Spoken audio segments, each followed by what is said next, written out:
Hey there.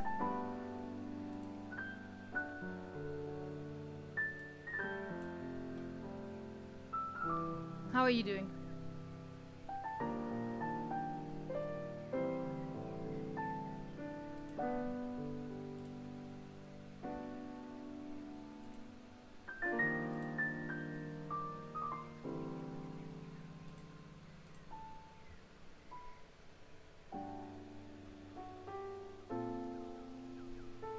Excited for the game? Nice. Yes, my email address appears to be employme066 at smail.xo.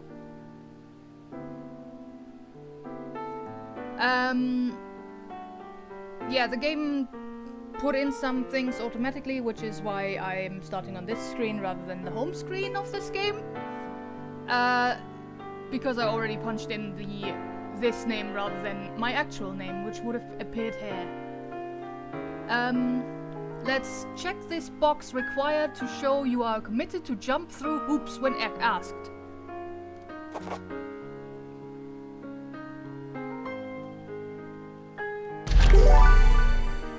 Valdivian approved, whatever that means. We are playing a game called Date Everything.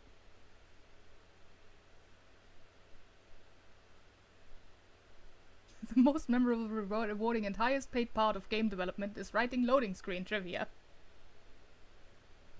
I'm very sure that is correct. Congratulations! Your degree in customer service has rewarded you with a remote job at Valdivian, one of the foremost megacorporations of our times. Yay! Though your house may be large, it is empty, and its halls long for visitors. The sticky notes on your bulletin board remind you of your ultimate aims, but for now, it's time to get to work. Right. Start your job at your computer. We'll figure out where my head is best left. This might have been one of the first things you tried to interact with. What a naive fool you were then. Can't leave my office. Let's just start my job at my computer. Valdivianites! Happy Tuesday from your favorite Chief Executive Officer, David Most.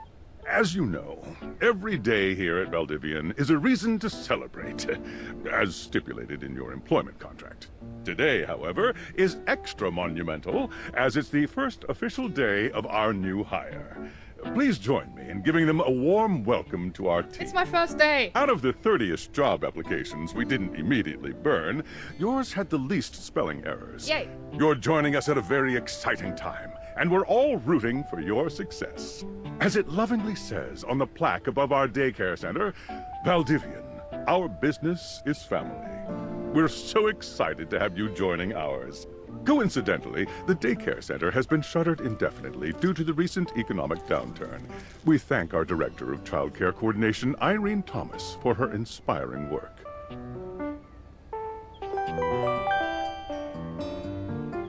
Hi there. You come highly recommended. I've heard great things about your can-do attitude. Thanks, Tommy. I do have a great attitude, or shut up, Dinglebert. Also, this is the boring part of the game. So, shall we just try to get through this as quickly as possible? I do have a great attitude, actually, yes. Oh, I can tell. I'm Tom, your manager. But you might find it easier to think of me as a leadership principal guidance associate. I'm not from your town myself, but I have heard great nice things about that specific locale. Yay. Seems like you are a customer success strategist. That's wonderful. You should be proud. I am very much. Sure, who cares, let me go. Classic LPGA.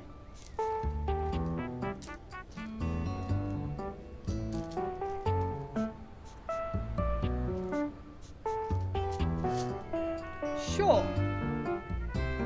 Customers deserve success, and in a strategic way.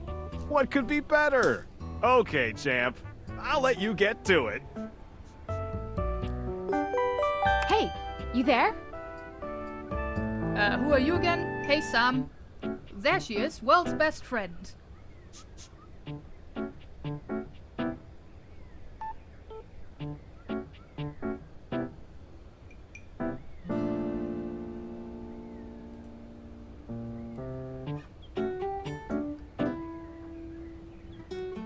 Maybe here.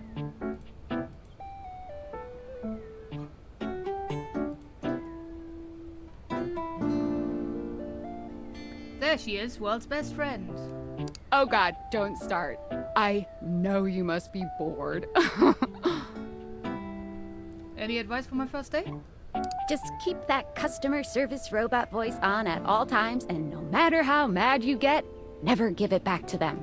And remember, I might have set you up for this job, but you got it because you deserve it. You literally have a degree in customer service. Laying it on thick there. BFA in customer service, baby!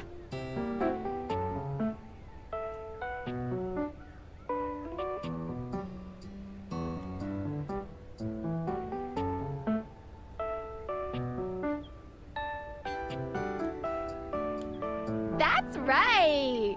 Oh geez, here comes my manager. I gotta get back to work. Good luck, okay? You got this. Okay, customer care. You have new broken tasks. sewing machine. What seems to be the problem? Sorry, let me give you a refund. Sew that. Or sue that rather, probably. Wanna go on a date with me?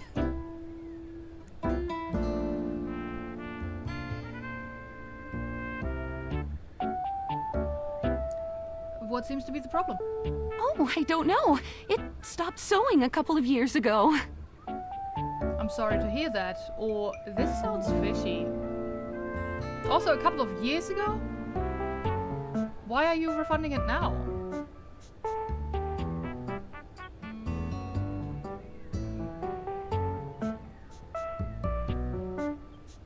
I'm sorry to hear that.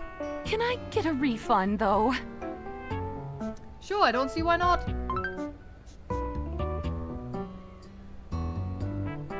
Hello, I purchased this book and I'm extremely angry about it. Is there a manager I can speak to? That was way too easy for them to get a refund. Self-help book, that is. I'm sorry to hear that. We will be issuing you a refund shortly. Do you want to go on a date? Please wait as I transfer you to her manager. Bye-bye. Thank you. Valdivianites! Salutations from the chatbot that has replaced your CEO, David Most.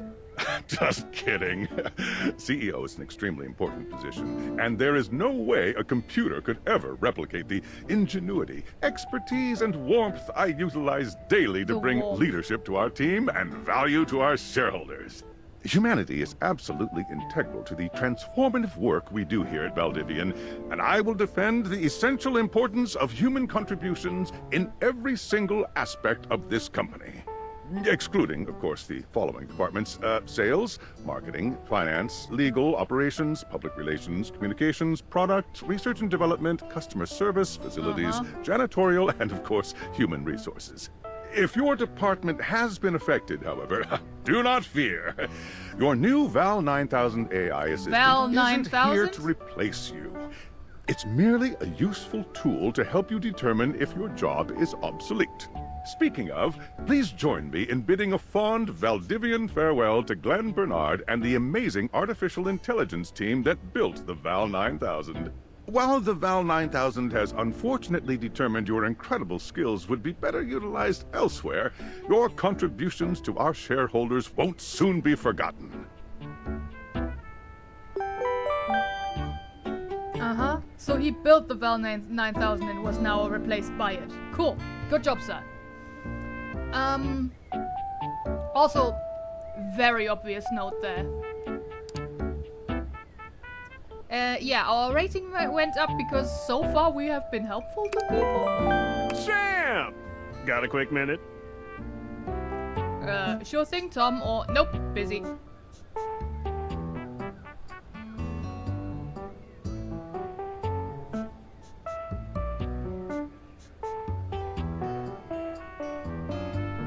Also, yeah, David fucking sucks.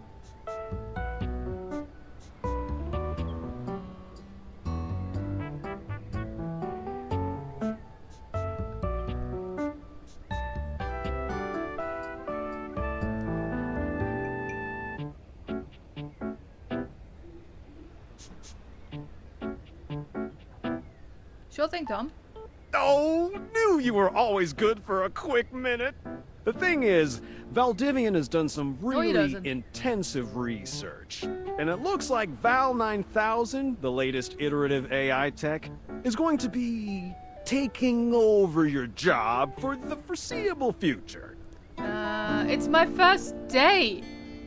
Dang, cool. Or should we as a species be concerned about this?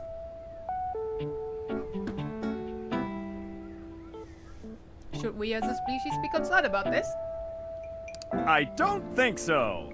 So I guess we don't necessarily need you around anymore, but we Hey-o. can't exactly let you go without cause. You and I are in something called labor limbo. Sounds fun. We'll be around until we specifically muck things up, which then they can terminate us with cause. So, no muck. I'm over here doing my best too. Keep following the leadership principles and I'll check in with further updates. Cool. So we're basically fired until, like, officially fired when we mess up. Cool. Sorry being late. I missed it being the time of day again. I did see you come online to play Stardew. And also, yeah, our job has become obsolete, and this is our first day at the job. So, are you one of the affected people? Lost my job, yeah. I prefer to say I was liberated.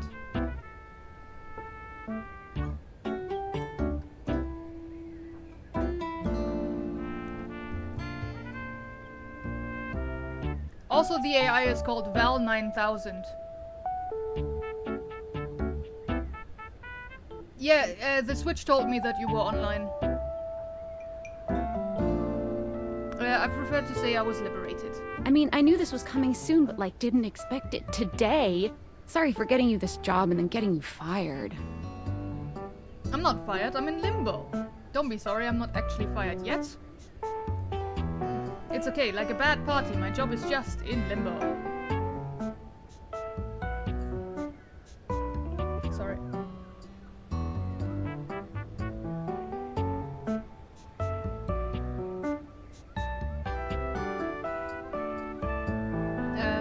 Yeah, it's okay, like a bad party, my job is just in limbo.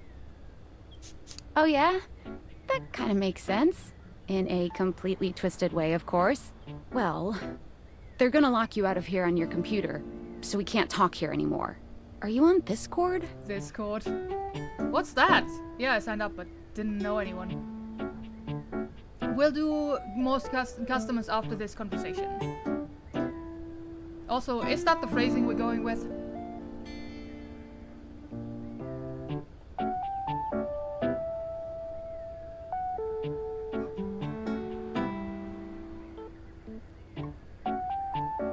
Yeah, I signed up, but didn't know anyone. Well, you do now.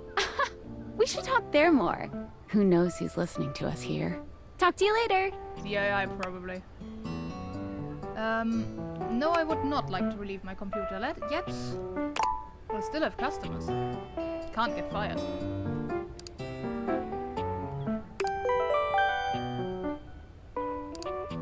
I ordered this couch, but it popped it on my Oh, kitchen. God. It's all wet and covered with wet stuff. Inflatable couch, that is. Popped it now in my kitchen is all wet and covered with wet stuff. I'm sorry to hear that. We will issue you a refund shortly. Why would you even buy an inflatable couch? Would you like to go on a date with me? I mean, there is the option apparently to chat up my customers.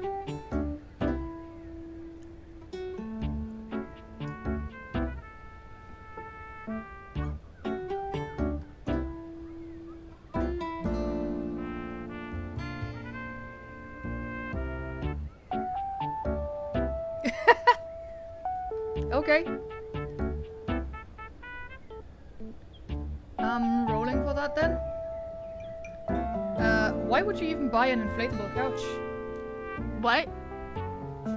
Isn't a normal couch way better? I didn't buy it. My mom did. She has inflatable all sorts of things. Uh-huh. Sorry to hear that. We will issue you a refund shortly. Yeah.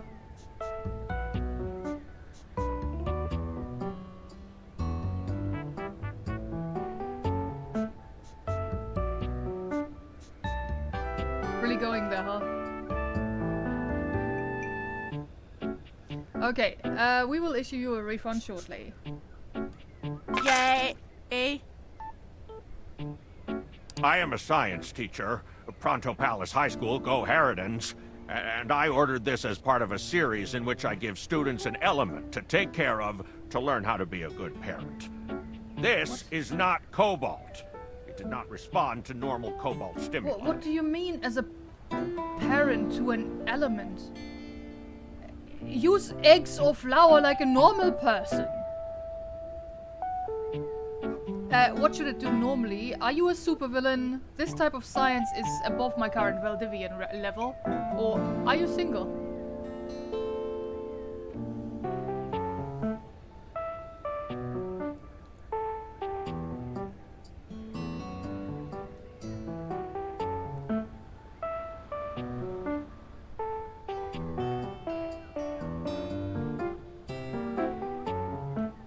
What should it do normally?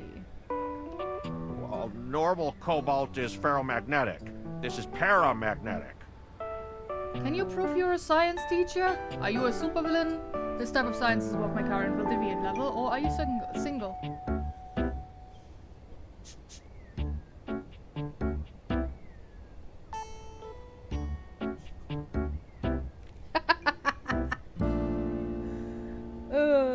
Are you a supervillain? Why would you ask me that? Only bad guys buy stuff like elements from a storefront. Oh, haha. I understand now. But no. Can you prove you're a science teacher? If you were a supervillain, what would your powers be? This type of science is above my current Valdivian rate, and are you single?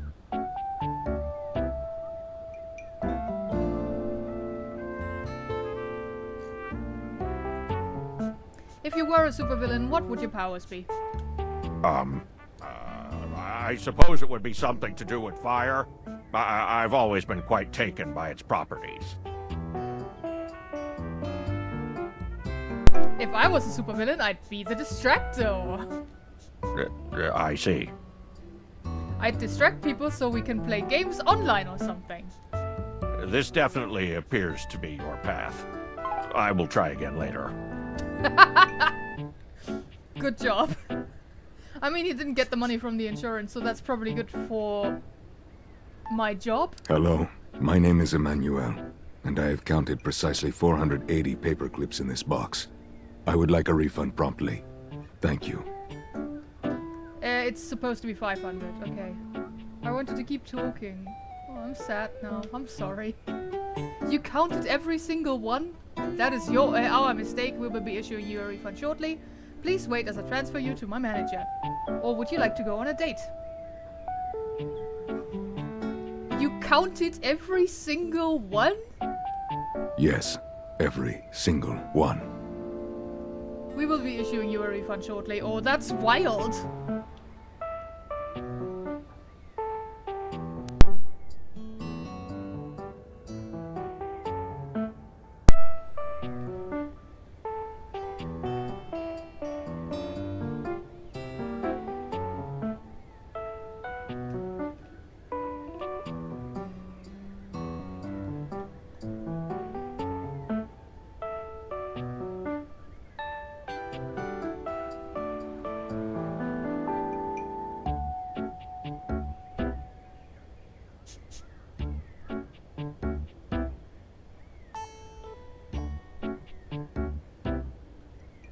We will be issuing you a refund shortly. Thank you for noticing. Have a happy day to you and your soul. Thank you. And my soul thanks you too. Can I also just direct you to the right there? The worker point permits. Yeah, I don't know. The worker point permit points, worker perks points. We have 10. And the perk point prices are not available to remote workers. We are remote workers, so why the fuck should we care? Retirement, 75,000 points. Guess we never retire. Pen, mug, keychain, mug large. Alright. Back to this. Are you ready to leave work? Yes. Discord. Hello. Okay, here goes nothing. Tinfoil hat. I'm scared. Or who are you? We'll get fired before that anyway. We're not fired yet. We might hang on forever.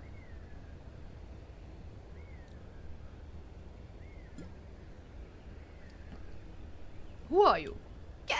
Well, that's not important. Think of me as a friendly yet anonymous hacker. Any second now, you will receive a delivery via drone to your front door. Tell absolutely no one it is in your possession. I will return with further instructions when the time is right. When's that? Cool, sounds like fun. Or boring. We wouldn't stoop that low. Get it? 'Cause we're in limbo? Fair enough.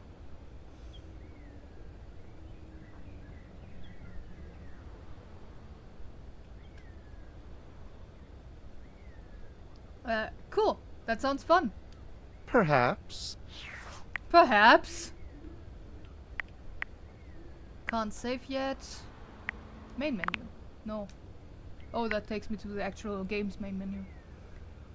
No, I do not want to go back. Thank you. Let's just open some doors. Never mind. Hi. There is a D20 on my desk, yes, I did see that. Are you trying to break through that window? Stop bumping against my windows, dude.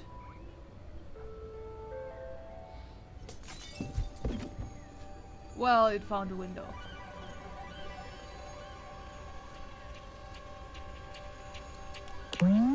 Every time you try to count all the sides, you lose track somewhere around 8. I'm fairly sure it's 20 though.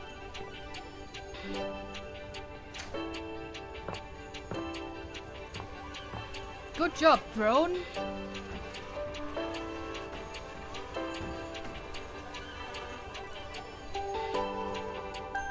Bye.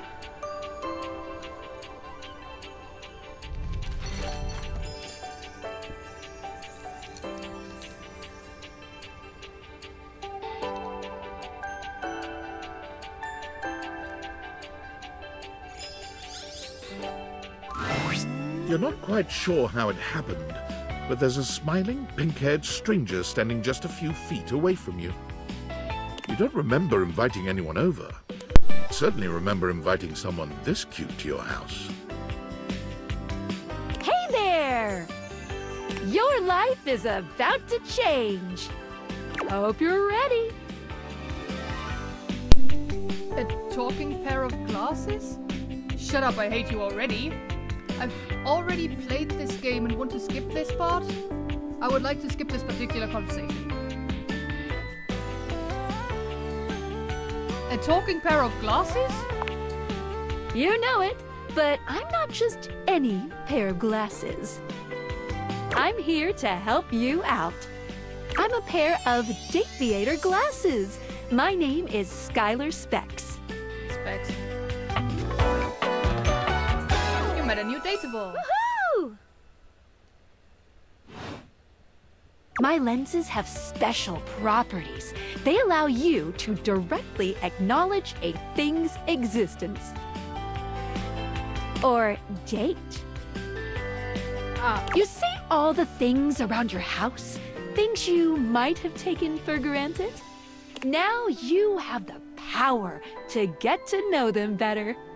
A lot better. And I have a feeling, just a silly old little feeling, just a grumpy feeling in my little tum-tum, that it'll help make your life a little lot bit more richer.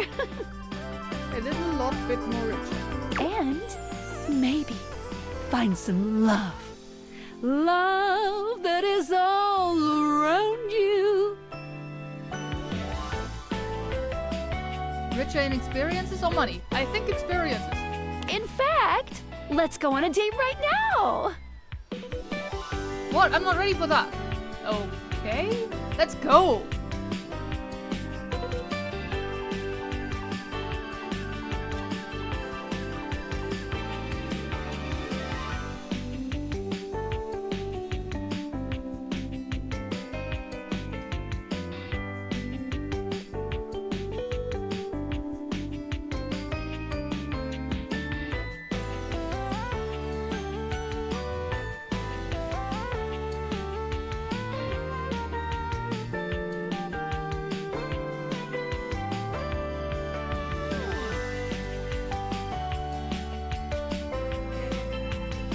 What? I'm not ready for that, the die says. Oh, it's okay. It won't hurt. Yet.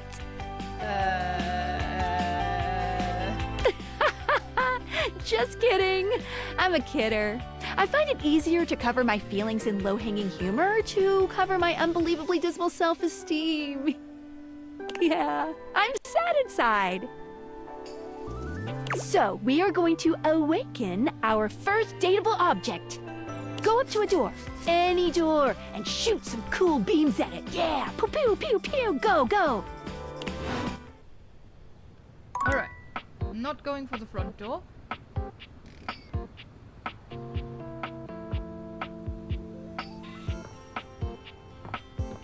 Let's just use this door, shall we? You're still standing in your house, but the unbelievable amount of bouncer energy radiating from the tall stranger who's just appeared in front of you would have you believe you're standing outside of a club. No funny business. I don't want to see those spectacles being used for something untoward. Like what? He looks like a secret nerd. Maybe. That's Dorian, because he's a door.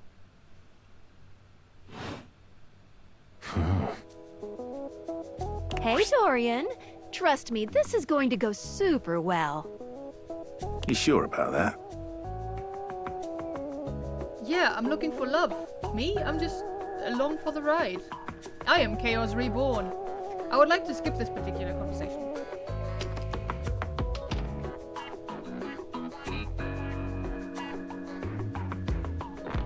I am Chaos Reborn. Let's go. You hear that? Chaos Reborn. No, it's just them messing around with some funny options, I swear. After awakening an object for the first time, you get to speak with them here. You get to speak with each object once per day. We get a little knackered by using this newfangled date viator rubbish, you see. Sometimes when you reach a certain level of affection with a dateable object, your relationship status changes.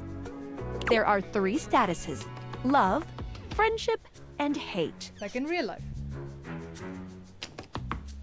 Oh, girlie, you don't even know my potential for chaos. Love can get you towards some really special paths for those you are truly interested in. But it's not necessarily the best of the options in my mind. Dorian is a big defender of friendship.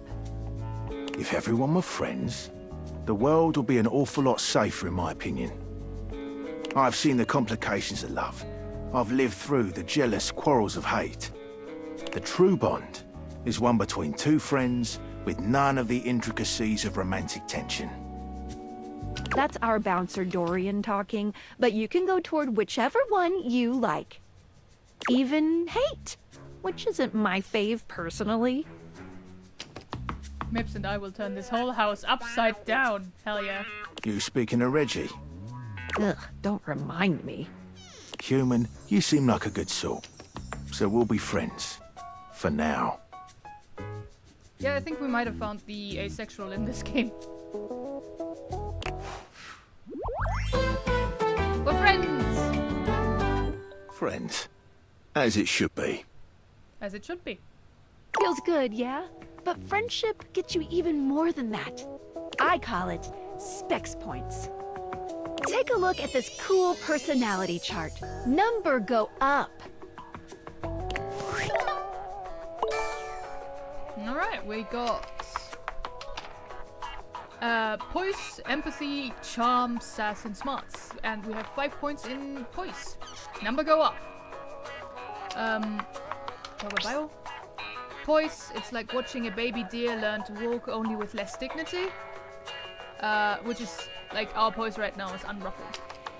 Aloof, you regularly need to be reminded what people are. Our empathy score. Charm score dull. Your parents love you, they just don't like you very much. Sass, we're humorless. You'd get kicked out of a library for being too boring. And smart's naive. You are the opposite of smart and you're not smart enough to know what that is. Ouch. Each dateable object has points to give whenever you achieve an official relationship status with them. Get more of them to be able to choose some more advanced options.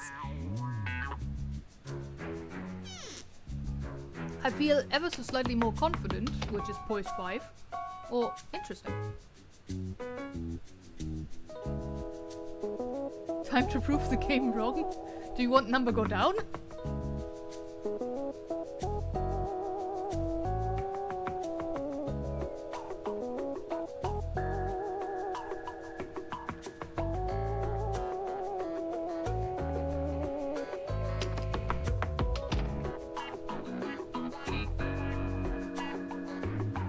No, I want number to go up and the game not insulting us. Fair enough. Number go down. Okay, Mips wants number go down. I feel ever so slightly more confident. You wear it well.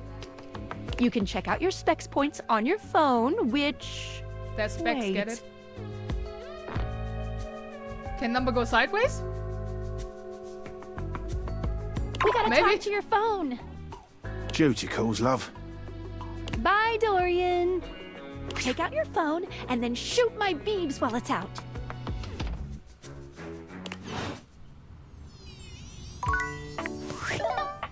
Okay, let's talk to our phone.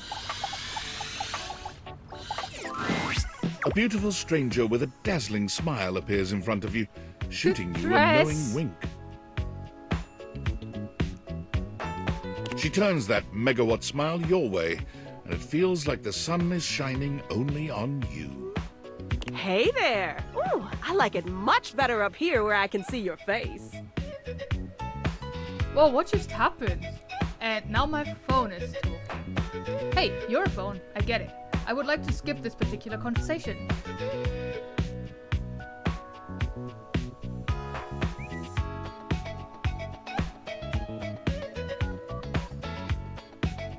Yeah, I love the design as well. It's great.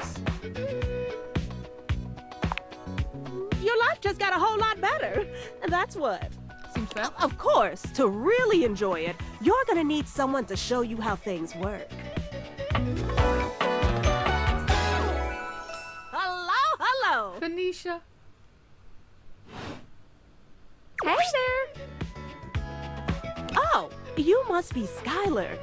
Glad we've got the human on board with the latest Yeah, tech from agreed. Valdivian. But I don't think it's the same voice actress.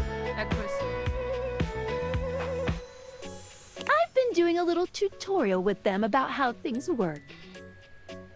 Oh, well, my sweet human. Lucky for you, I've got a gap in my schedule and a soft spot for that lost puppy look. Yeah. Yeah, definitely the same level of perkiness. What kind of schedule does a phone have? What look? I'm not a puppy dog. I'm really cool. Will you fall in love with me?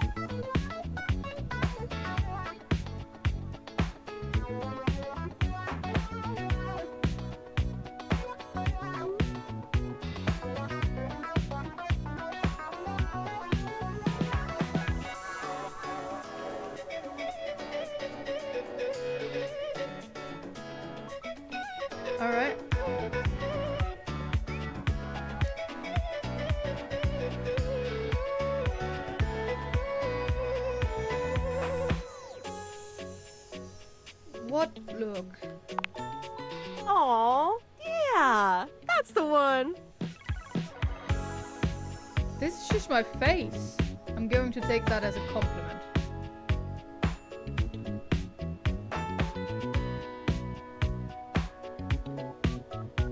I'm going to take that as a compliment. It is. Nice. Anyway, I installed some apps on your phone that are only accessible when you put on your glasses. Bring out your phone, put on the glasses, and you'll see some new ones. One of them is an app Skylar made called the Datadex. It's my way to keep track of all sorts of fun info about us dateable objects. Because there are a lot of us around this house. Ooh, you know what? Maggie the Magnifying Glass also just dropped a really cool app.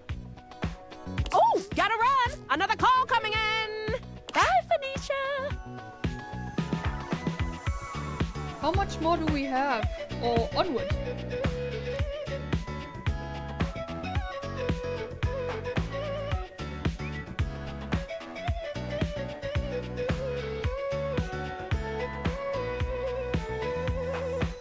Onward! Now, go awaken the magnifying glass in the living room. Which, of course, is conveniently located on its own little shelf next to the piano. Alright. Let's just look at our phone, shall we? We now have the credits. Can you date the D20? Probably! But I don't think the game will let me yet. That's our specs. Welcome to specs. Here you can track your how your own personality changes as you learn from the objects around you. Okay. You receive +5 to one of your attributes after attaining a love, friend, or even hate status with any dateable object for the first time. You can even plan out which attribute you might get by checking which specs icon shows up on each datable's profile in the Datadex. Okay. Datadex. Skylar Specs. You've met Skylar Specs, your pair of date-viator glasses that will guide you in awakening objects in the game so you can directly acknowledge a thing's existence. To awaken your first object, go to a door, put on the date-viators and shoot a cool beam on it. It's me, I put myself first, not because I'm the most important, but because I'm the one who's making all this possible. I'm the one who negotiates a conduit between you and the rest of the dateable objects. I write down my thoughts here for you as well as any progress you've made in any relationships. Let's get dating. Likes curiosity, creativity and passion. Dislikes skeptics. Collectibles. Speak with Skylar about herself. Achieve a love ending with every dateable object. Break the suspension of disbelief. Okay. And also, yeah, voiced by Felicia Day. Well, I hate that noise. Phoenicia. You've met Phoenicia, a giggling beauty with a megawatt smile. She's installed some apps to help you track fun info about the objects around the house. If you need the latest info on anything, look no further than your phone. The only one of us who lives on your person at all times. Wait, the button is not moving. Whoop. There we go. Phoenicia is never more than a button press away. Make sure to keep her nice and cool, just like her attitude, and never put her on silent. Likes the latest, dislikes anything from last week. I don't think I know the voice. Sort. New ones. Okay, Dorian. You've met Dorian, the household gatekeeper, who mans each and every portal between rooms. He already considers himself your friend. He really seems to look out for the other objects in the house and wants things to go smoothly. Make friends to make him happy. Unemotional, uncompromising, and intelligent enough to know when someone's trying to pull a fast one on him. Dorian is the ideal candidate to keep the unwanted out and the wanted in. Dorian loves friendship more than anything, more so than love itself. He feels that love can cause jealousy and create dangerous situations. Beneath Dorian's icy exterior There are some mysterious hints at a rich inner life. Who on earth speaks 9 languages aside from English, for example? Dorian exists in 17 different places around the house. Can you find all his different forms? Do you even want to? Likes friendship, dislikes nonsense. Ben Starr? Doesn't ring a bell. Well, now we have to. Wait. Collectibles. Speak to Dorian at the front foyer. Speak to Dorian facing the wrong way. Speak to the most hidden Dorian. Speak to Dorian in the kitchen. Will happen eventually. Right.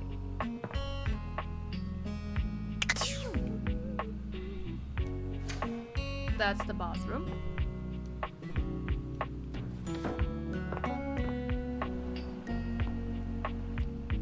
Kitchen. Oh hey.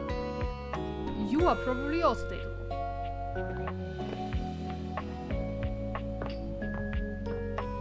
Also, we have a customer service job. This house is fucking huge. There's a 2nd floor. This would be the piano, and that means magnifying glass right here.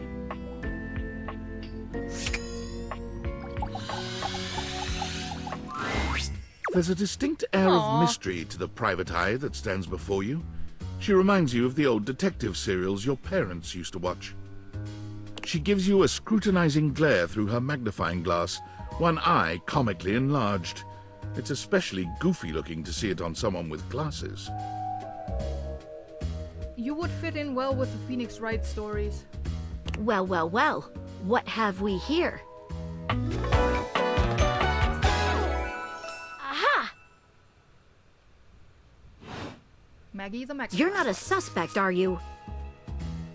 No? Yes? I don't know. I would like to skip this conversation.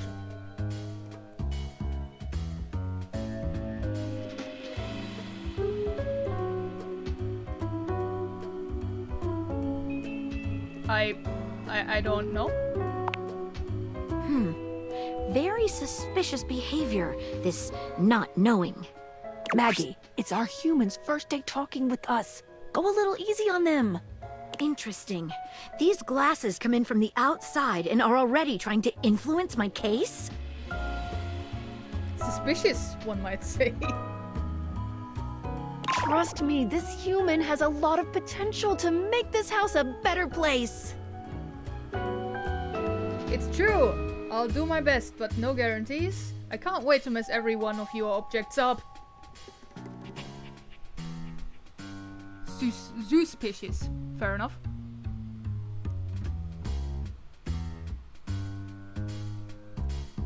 I like the design a lot. I'll do my best, but no guarantees. Truthful. Regardless, as you are the human, I should give you a way to track down all the suspects yourself to keep you on my side, hopefully. I call this feature Rumors. It's installed on your phone. Thanks. Ooh, that tickles. Unlike Skylar's Datadex that gives you the lowdown on those you've already met, Rumors tracks clues you've been given to locate all the pesky, hidden objects that are tricky to find. Rumors. Gotcha. It's good for rounding up suspects, tracking down evidence, and getting a sense of the household scuttlebutt. Cool. Can't wait to find all of you. Okay. I don't care.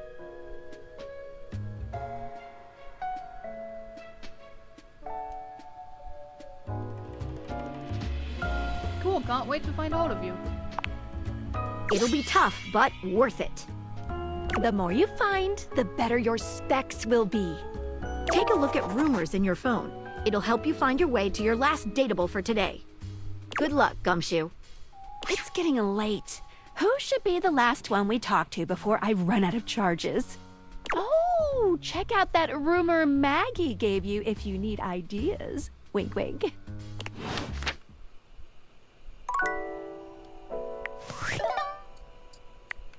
Rumors. Sweetest dreams. This downy damsel offers rest for the weary. Maggie thinks you should talk to your bed next. It should be upstairs in your bedroom. First door on the left. It's not you, it's him. To earn this calamity amity, getting rejected might be expected. Dorian mentioned someone named Reggie when you first met him. Directly acknowledge this Blink's existence, Spec Ops. This mysterious hacker has sent you an equally mysterious gift. Right. Datadex. Maggie. You've met Maggie, a bookish, sophisticated mystery hound, who is always hunting for her next case. You helped her solve a case and she has invited you to tea, as a date.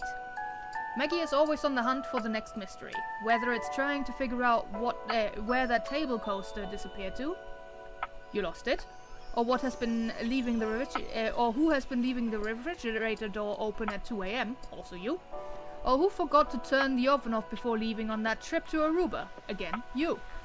Maggie is on the case, but there might be a dark side to Maggie's investigative spirit.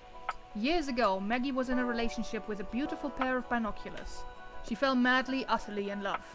Unfortunately, the binoculars were unfaithful to her, and Maggie has been left trying to protect herself by finding out everything she can about any possible partner.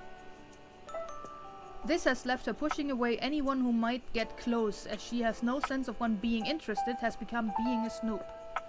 Likes evidence, facts, rounding up suspects. Dislikes privacy and boundaries. Oh.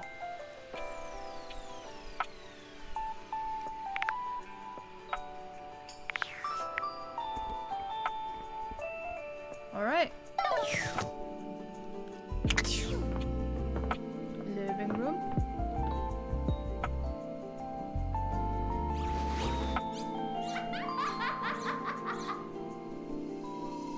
What's this? A dust bunny. Such a cute name for something so full of dead skin. Okay.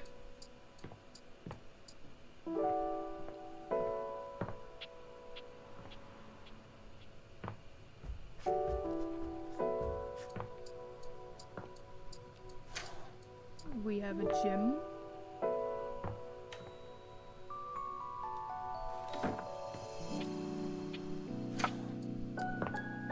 Utility closet. That's a very long rattle for a door.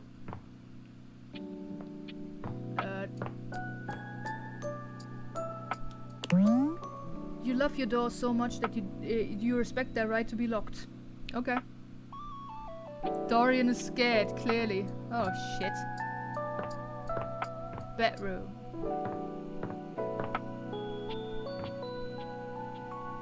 And bathroom.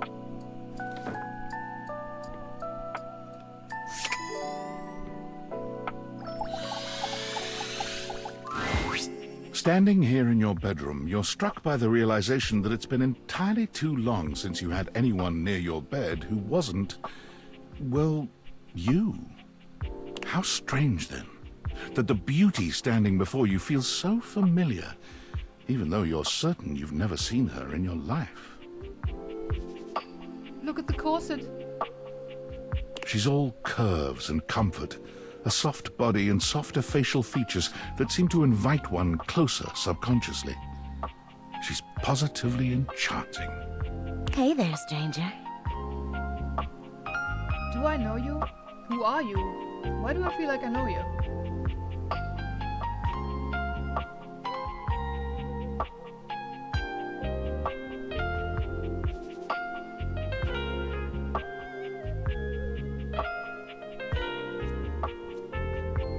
Why do I feel like I know you?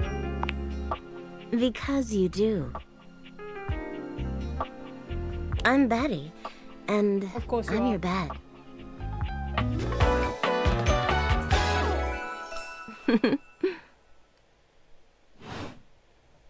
We've been sleeping together so many years, it would be a little weird if you didn't know me, don't you think? Do you have to phrase it like that?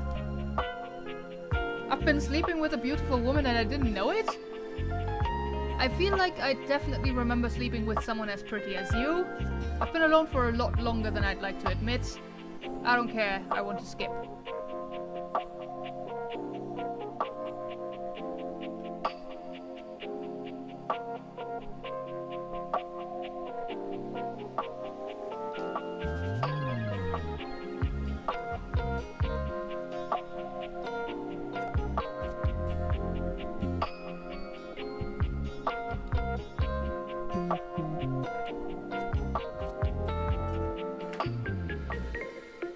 like I definitely remember sleeping with someone as pretty as you.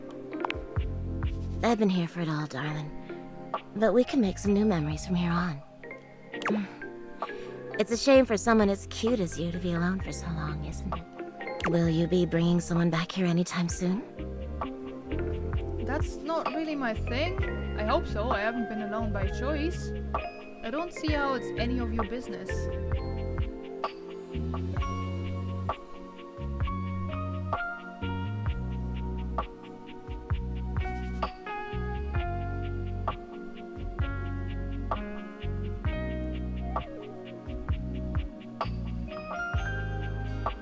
I hope so. I haven't been alone by choice. Don't you worry. I have a strong feeling that'll be changing soon. Oh, by the way, Skylar told me everything. But don't you worry, I might be here now, but you can still sleep in your bed just like you always do. You can choose to talk to me or not, but I do hope you'll come talk to me. It'd be nice to finally get to know each other. I'd love to get to know you better. I'd love to know you on a more intimate level, or keep dreaming, lady. I feel like this game isn't for me, so it's good I'm not playing. Alright? Sorry, this game isn't for you.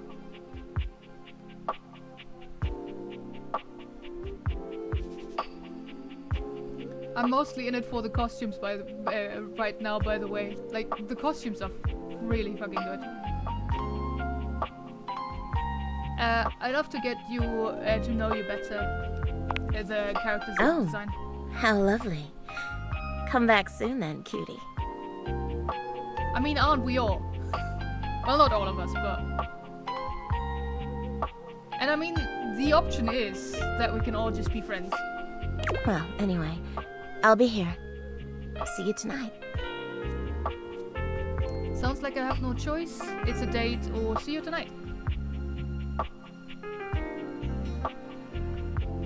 Yes, you are.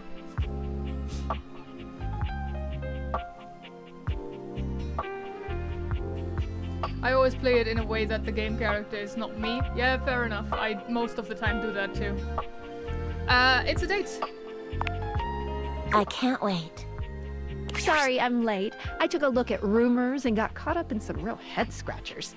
We can talk about it later. For now, let's go to sleep. I'm gonna take you off before I go to sleep. Today, I kept you on a tight schedule, but tomorrow is a brand new day, and you can truly experience your new powers to your heart's content. Oh, hitting the hay already? Come get comfortable then. Good night. See you tomorrow. I basically never choose the asexual option. For dungeon, what's it? Boyfriend dungeon, I chose the asexual option for my first playthrough and then just went panned for the next. Switch back to glasses off mode when you want to interact with the world around you. That makes sense.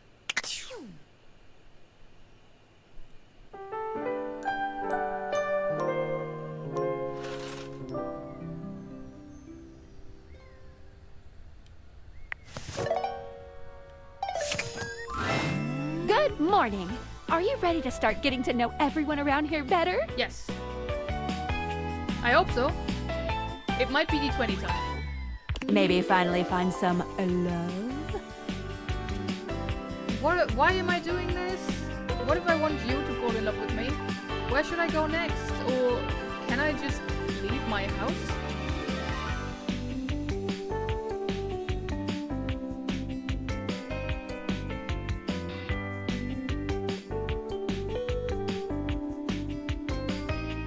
What if I want you to fall in love with me? Oh, you certainly can. Yes, I win! Or, oh, that's cool. I also love how much you are in sync, honestly.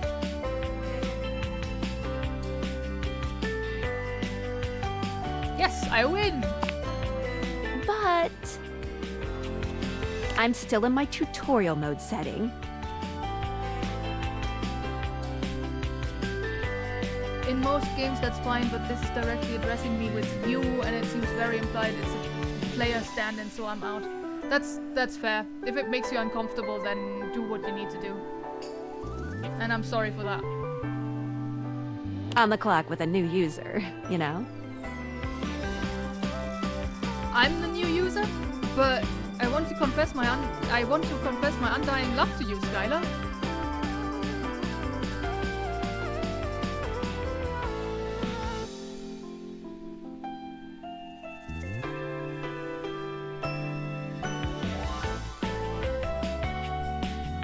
No, it's fine. I just watch.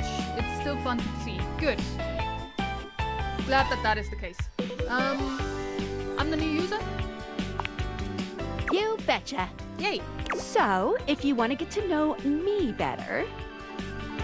I just won't decide anything if that's okay. Yeah, that's alright. Take a look at my app starting tomorrow, and we'll see. Any other questions? Why am I doing this? Where should I go next? Can I just leave my house? I guess that's it.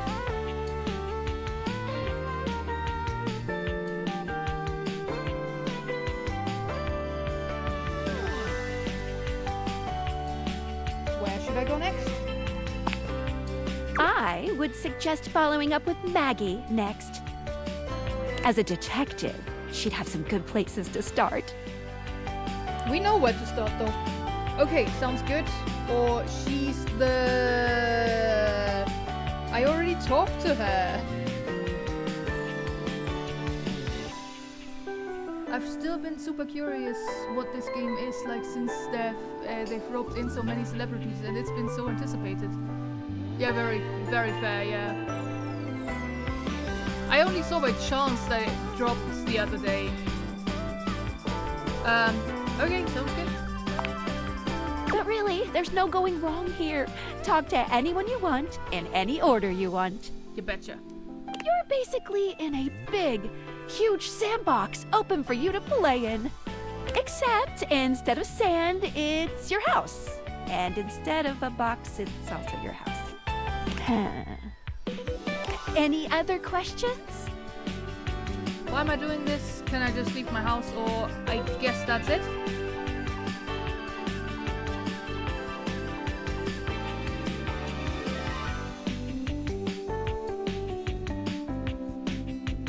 Can I just leave my house? You can leave your house at any time, but, when you do, your journey with me pretty much ends right there. Why? I was sent to you in secret by that hacker, and as soon as you step outside with me, Valdivian data drones will take me away.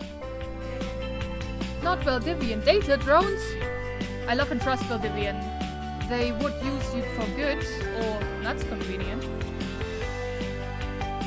Yeah, it's been 3 days. I'm very curious that there aren't more people here, actually.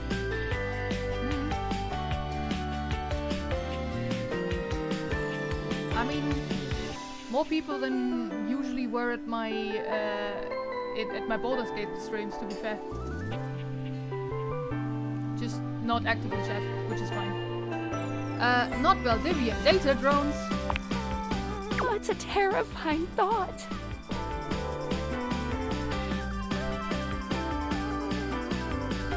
I can change that.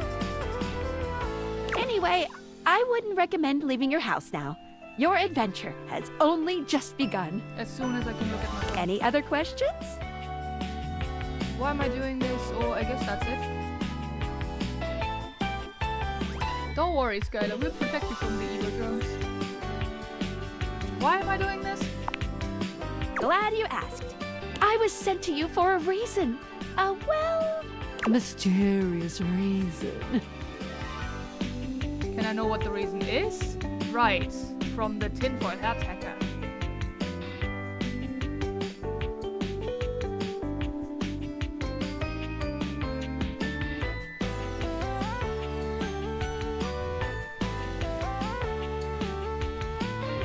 Can I know what the reason is?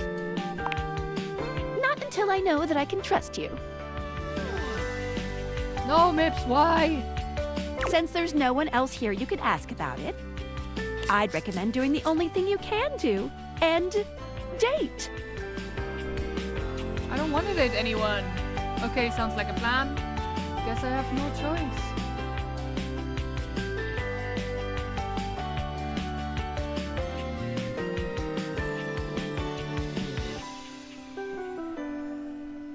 Okay, sounds like a plan. Any other questions? I guess that's it. That might be it for this little Date Theaters tutorial. Oh yeah. But I think we're gonna see a whole lot more than we ever imagined pretty soon. Okay, I'm ready. Sounds terrifying. How soon? Wait, I'm not ready.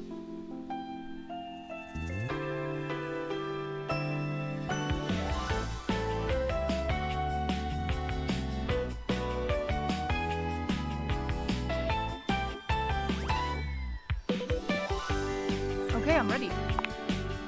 Let's date! Let's date. Okay. We have Betty's entrance. I really don't like that voice for the Dex. You've met Betty, a sensual, curvy, comforting presence in your bedroom. She's open-minded, welcoming, and eager to provide you with whatever relief you might need. With that bedroom voice, it suddenly feels like you're in a dating sim. Wait, the R button doesn't work again? Yeah. Betty seems to be the one who knows you the best around here, having already slept with you for so long. Still, any way you want to play this from here is your call. She's always understanding. Likes resting, fluff, and big hugs. Dislikes mornings. Don't we all?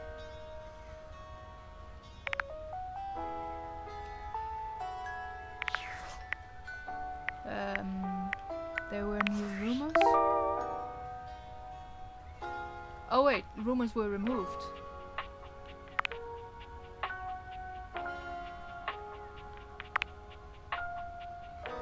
Portal 2.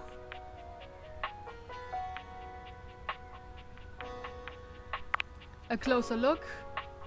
Ring-a-ding-ding. Spec up. This mysterious hacker has sent you an equally mysterious gift. You can speak with Skylar using her fancy app you found by wearing those glasses while looking at the phone. Yeah. Okay, that's new.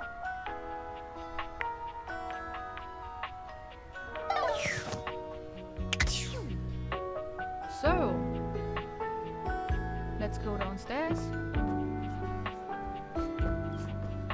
Into the office.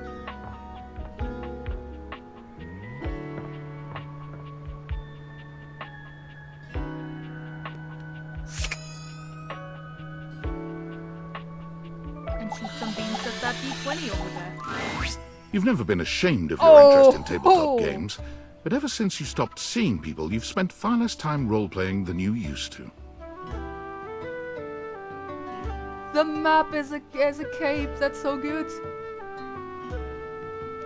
The cloak-wearing nerd standing before you reminds you of days gone by, when you used to gather around a table with your college friends and pretend to be someone else. Oh there, traveler! Of course you would speak like this.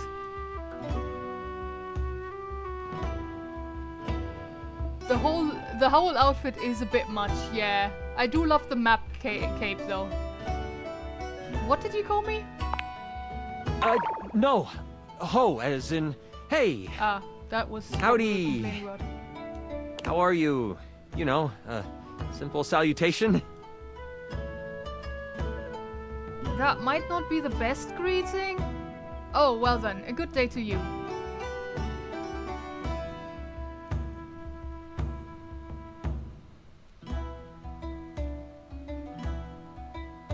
Chat isn't showing messages anymore? What the hell? Why is it doing this to you specifically? Like, it's always a collector who ends up being invisible for somebody.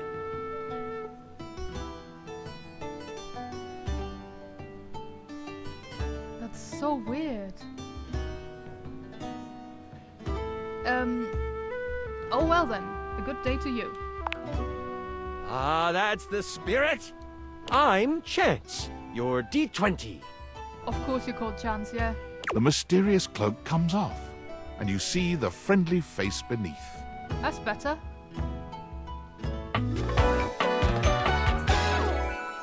Welcome.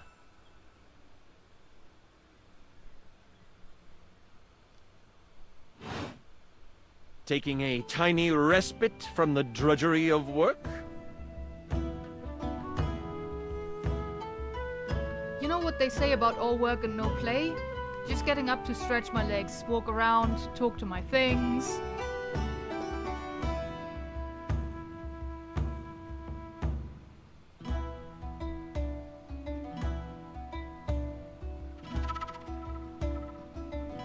You know what they say about all work and no play? I actually have no idea. All I do is play. If you are up for a real adventure, I have just the thing for you.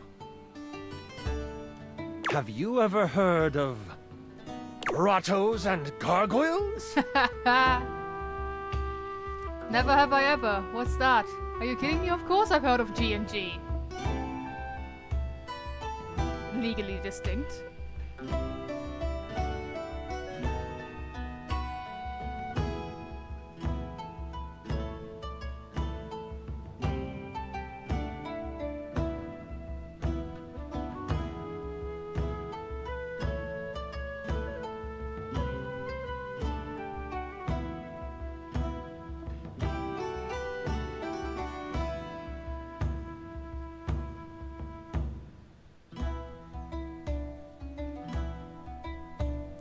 Let's roll. Are you kidding me? Of course I've heard of G&G. Oh, that's great! What's your favorite monster? Oh, and what about your favorite mystical weapon? Or class? Oh, I have so many questions. I'm partial to all of them, actually. How could I possibly choose? I've only heard of it. I haven't actually played it. Seems complicated. I lied. What's goblins and gangrene?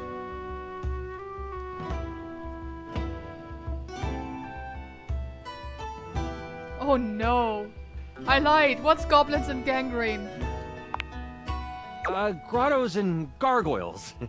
G&G is one of, if not the greatest game that has ever been created. A game forged by the imaginations of those who know that adventure and excitement can be around every corner.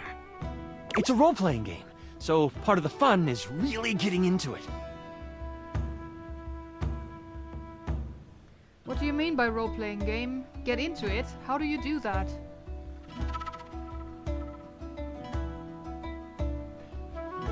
I could out-nerd you on this topic, bud. Yes, you could. Get into it? How do you do that? It's all about using your imagination. I, serving as your chronicler, present the player with situations and scenarios filled with choices for you. You can search the deep, dark caves scattered across the bookshelf bluff, or run along the bright and musk-filled shoelace shores. Or, my personal favorite, start in the small village of Decor, listening to the stories of adventurers, waiting for a quest to pique your interest to start your own epic tale. That sounds incredibly fun. Seems kind of lame to me.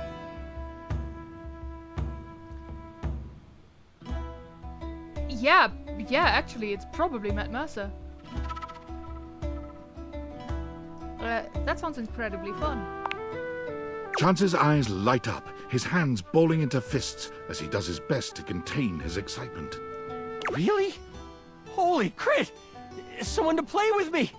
You have no idea how hard it is to find someone to play with. Can we play with just the two of us? Should we have a group for this game?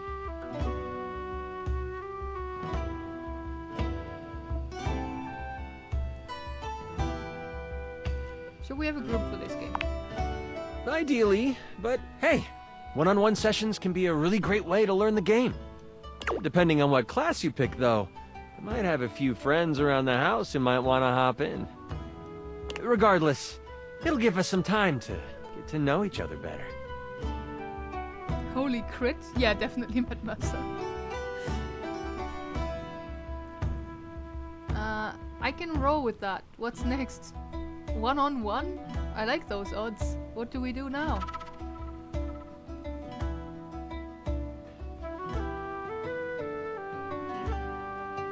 I can roll with that. What's next? Pun options always. It's time to get you your character. All we have to do is choose your stats, your powers, and your weapons. Then your armor, your lineage, and your gargoyle gauge. Although I might leave that out for this first character. It's an optional setting. See, you can have a portion of gargoyle blood running through your veins, which lets you... That's a lot of choices, and I have to make all of them? How much time is all of that going to take? I don't know, this sounds right up my... I don't know, this sounds right up my alley.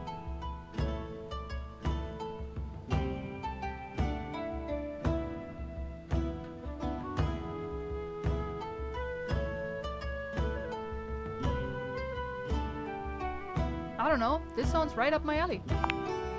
How about you let me make your character for you? I know the game inside and out, and you can just show up and play. You would do that for me? You're the best. Perfect, I love that idea. Okay.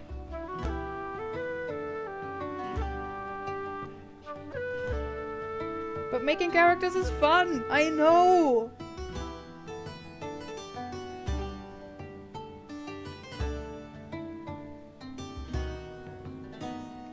You would do that for me? You're the best. Oh, I'm so excited. You have no idea how much fun we're going to have. I'll even build the session based on what class you pick. What are my options? What do you suggest I play as?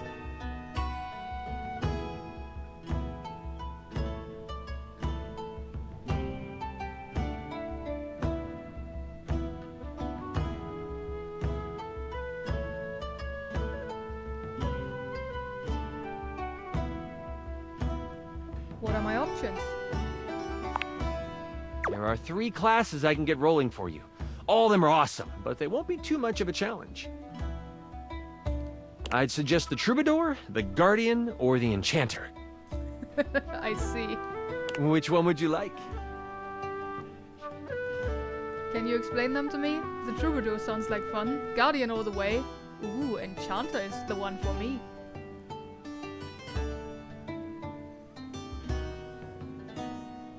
Can you explain them to me? Sure. Let's start with the Troubadour. Loved by the locals for their wit and their voice, this magnificent magical minstrel can change the outcome of a dire situation with a simple tune. And with a lyre by their side, this slick and seducing stupefier is sought after by those who wish to trade both coin and secrets for songs. Don't be fooled, though. The Troubadour can hold their own. They are a healthy hero, able to take hits with the best of them. What do you think about the Troubadour? They sound awesome. What about the Guardian? I don't need to hear about the others. Troubadour is the one for me.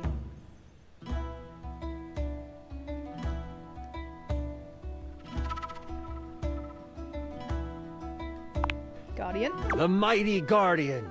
This sword-wielding warrior of light and all that is right vows to protect the citizens of the realm. This is one beefy class. While this particular participant can pack a punch, they aren't the smartest of the classes.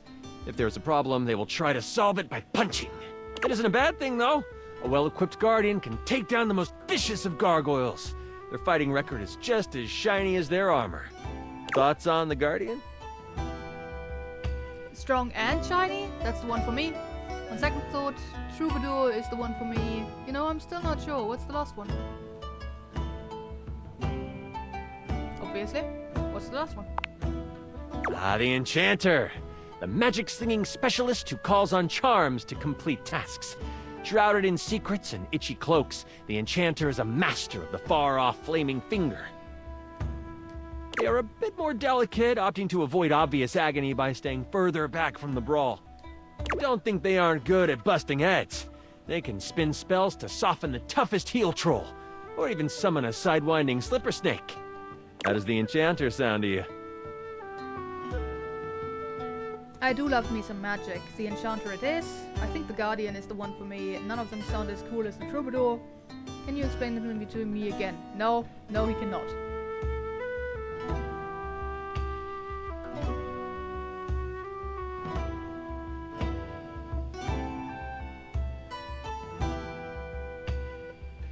Okay, let's go for Bard. I mean, Troubadour.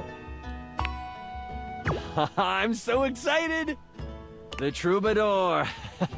A fantastic character to start your adventures with. I hear that Dasha wanted to roll with a Guardian if someone was playing Troubadour. If you two know each other, I'll invite her. She's not hard to find, right underneath me.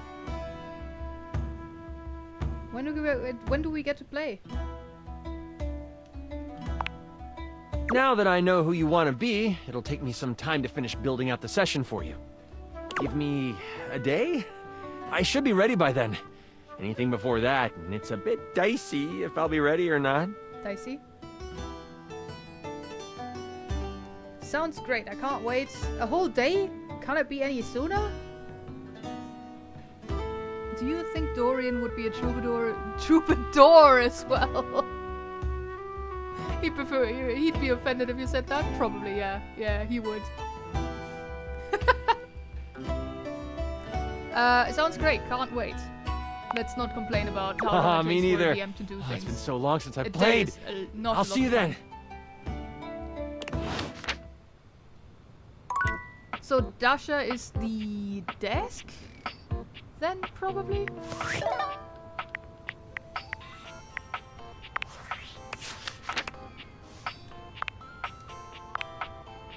You've met Chance, a nerd that reminds you of a former guy. And yes, Matthew Mercer, there it is. A nerd that reminds you of a former you gathering around a table with friends playing pretend. You've decided to set off on a new adventure together. Come back in a day's time to give Chance an opportunity to prepare. Lovable, excitable, and just darn cute, Chance is the supportive game master who is always ready for a new campaign. Sure, getting through a whole campaign might be difficult, but there's no penalty for re-rolling and trying again. Likes preparation and payoffs. Dislikes railroads. Fair enough. I've never seen anyone refer to him as Matthew. I have on Roll20. Dimension 20. He's usually credited like that as a VA. Yes, he is. Like on, I'm actually as well, I think.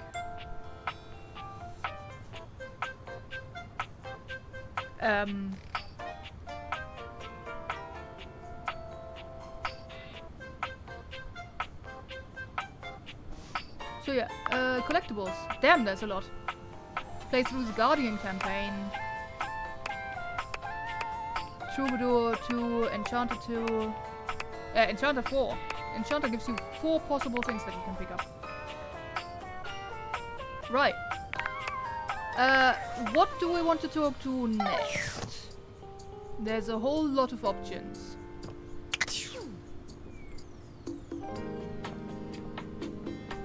Couple of books in here. The cat thing? The cat clock? Sure.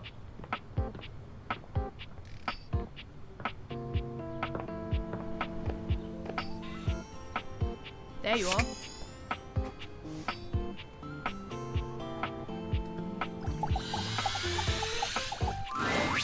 You see a slim, dainty gentleman in a well-tailored suit. He's absorbed in the ticking of a fancy pocket watch, but it's the feline ears on his head that most catch your attention. A tail sprouts from just above his backside, moving back and forth in time with the watch. What have we done? Tick, tick, tick. Hello? Talk, talk, talk? Lyme disease is no joke. Or just not say anything. It's Cat Noir in his emo face.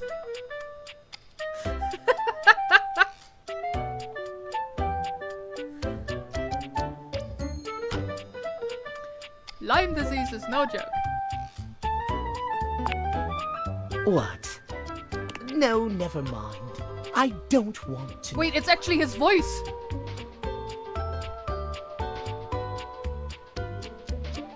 Why have you come? That is Adrian's voice! I don't see interruption to meditations on the beauty of time on the schedule. I think so. I live here, dudes. Is Be a Total Dick to a Stranger on there? I just wanted to appreciate the beauty of time or whatever that with you.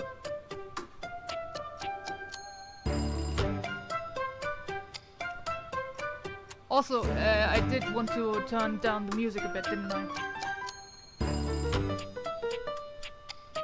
Not so sure. We can look it up. We'll see what the voice actor's name is, like, when we look at the phone again. Just wanted to appreciate the beauty of time or whatever with you. Oh, well, I can certainly make time for that. Perhaps you do not know this, as so few are as attuned to time as I am. But punctuality is of the utmost importance. So if you wish to speak to me, you must make an appointment. Is emphasizing every third word part of your of the routine too? Are you some kind of VIP or something? Yeah, I'm not doing that. Okay, Mips looked it up and it is his voice. I'm very glad I caught that. And also love that we made, like, that specifically you made Cat Noir jokes.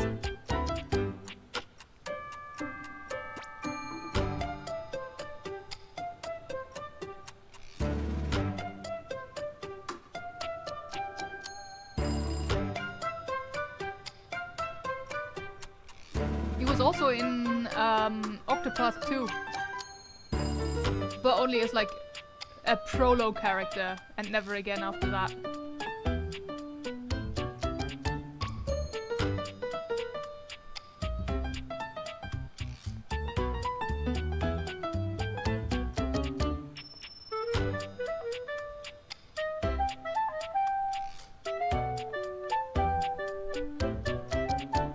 You clearly need to keep watching Ladybug?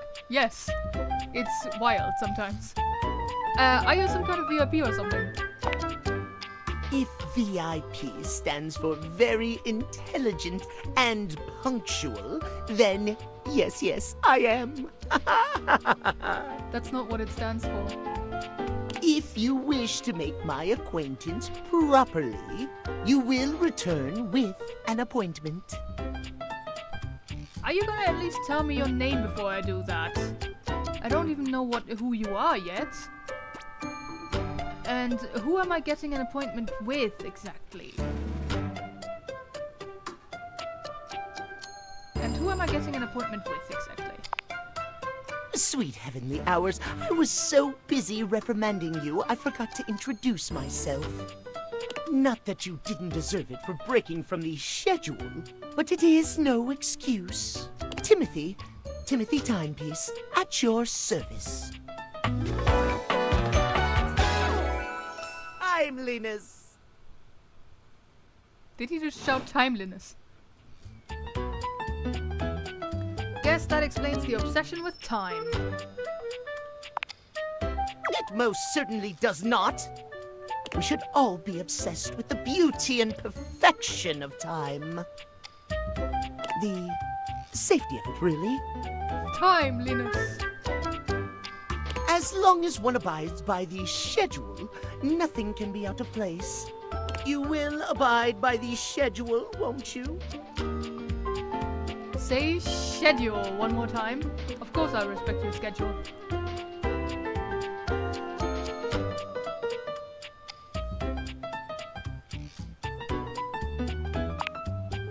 Excellent. I thank you. I will see you at noon sharp, and we can speak then.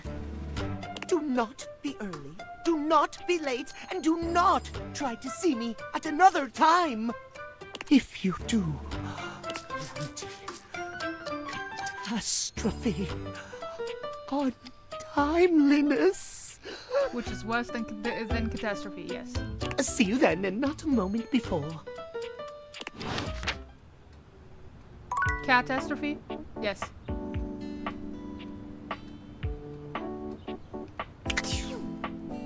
Okay, so right now it is 3. if this clock is correct.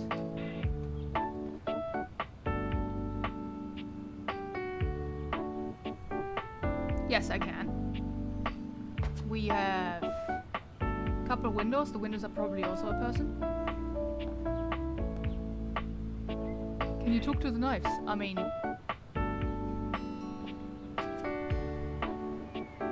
these knives? Fakey flakes?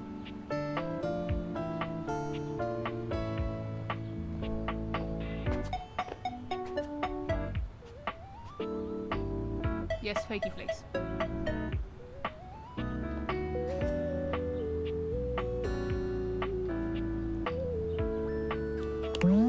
An egg timer in the shape of a rooster. So a rooster timer. Yet roosters don't even lay eggs.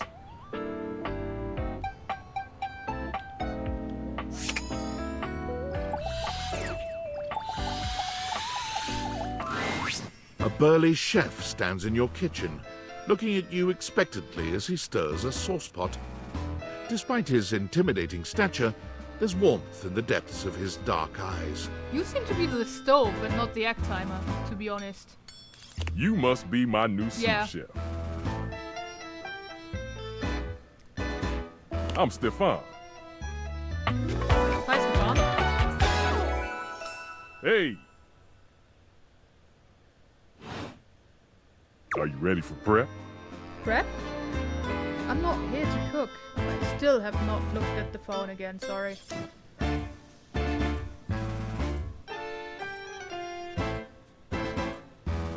Prep? Stefan regards you in silence for a few long moments.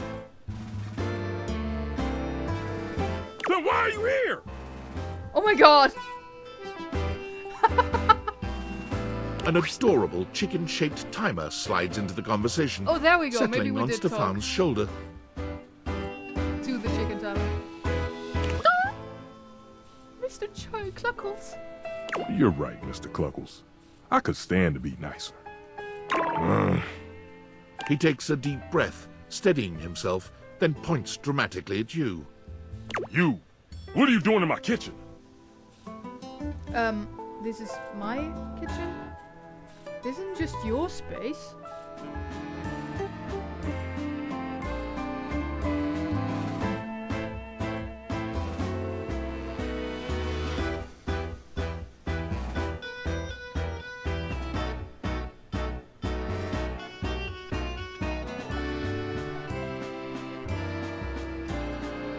This isn't just your space. You must have me confused for someone who thinks this kind of thing is funny. I'm busy. I've got a whole lot of folks to feed, and unless you are here to help, I need you to step out of it. Wait. Do you smell that?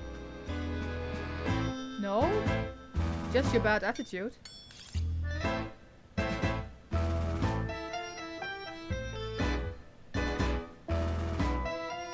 No? Yet you possess a nose, do you not? I make do with my hood. Yes. I'm preheated. I know. Thank you, Mr. Cluckles. Always keeping me on track. Like some humans who come in my kitchen just to distract me. Not so sure. I haven't seen our nose yet. But yeah, I'm preheated. This was fun. Oh, it's a little chicken timer. It's my kitchen, dude. End of story.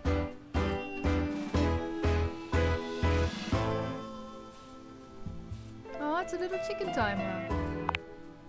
That little chicken timer offers more help than you can imagine. He understands the type of establishment I'm trying to run around here. What are you even talking about? Are you okay? Are you okay? Only a human who doesn't understand cooking would ask me that. Cooking is life! It's not just food, it's your soul. Maybe one day you'll understand that. Until then, I'm wasting heat standing around here talking to you. Anyone ever tell you how rude you are? Of course they do. And they didn't know a crate from a grape. So I couldn't give a damn about what they say. I know a grape from a grape. Then I'll leave. Wait, I know a grape from a drape. Does that count?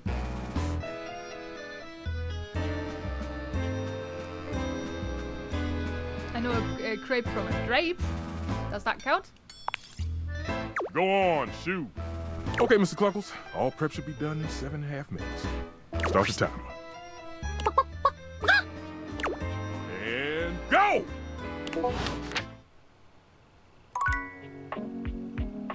Right, that happens when you talk to the timer. Also, somebody wrote me on Discord, but first, settings.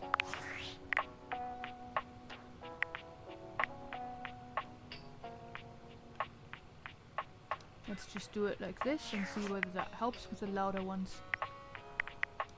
But yeah, check out the data deck first. Timothy Timepiece. You met Timothy Timepiece, a slim, dainty gentleman with cat ears and a tail.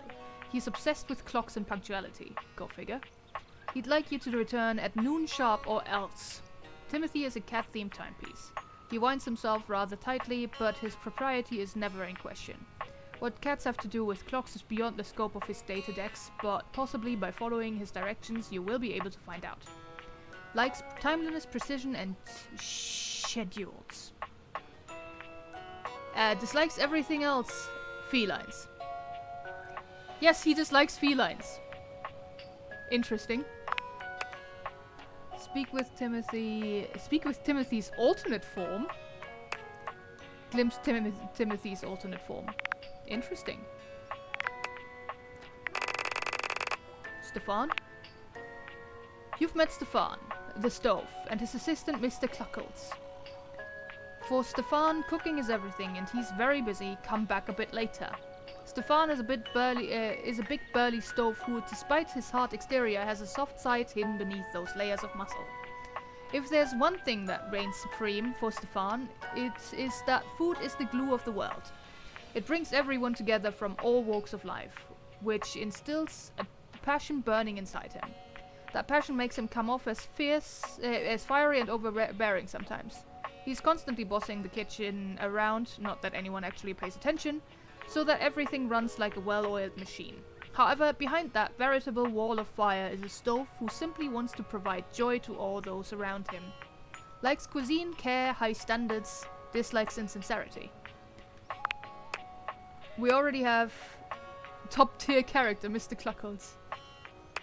Speak well to Stefan and ask him to cook. Ask for dessert, ask Stefan to cook. Ask Stefan for popcorn in another dateable story. Damn.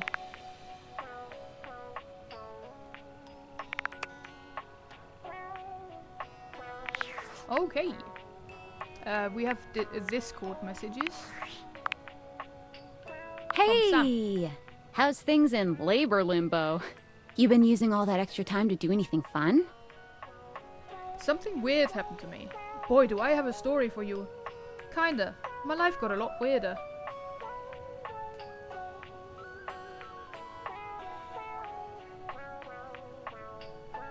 Let's see. Kinda. My life got a lot weirder. Weirder how? I got a mysterious package from a mysterious person. I got this weird gift in the mail. Someone sent me a package.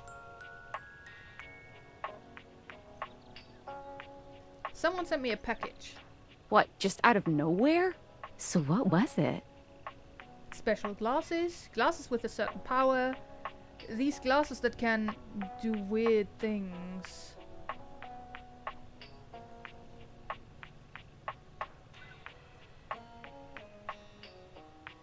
Special glasses. What's so special about them? They can bring household objects to life. They make gijinkas out of stuff in your house. They can turn any object into a person, sort of.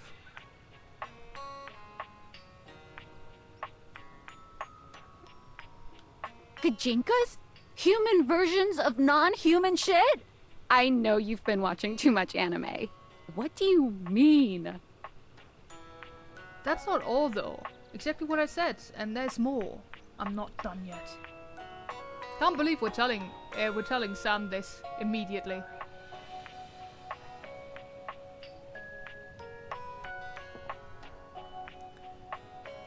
Exactly what I said and more. More? I'm still on the first part. I'm getting to know them. We're hanging out. I might be developing relationships with them.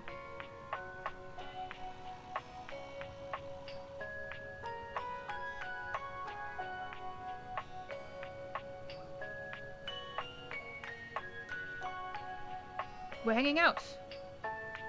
You understand how insane you sound right now, right? Like, if you were literally anyone else, I'd be like, oh, this person thinks I'm stupid.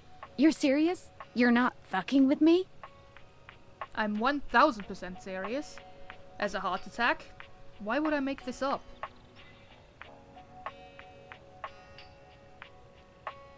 Why would I make this up? Fuck, I don't know. You seriously have magic date furniture fuck glasses? They're called date viators. Date viators, yes? Don't disrespect the date viators.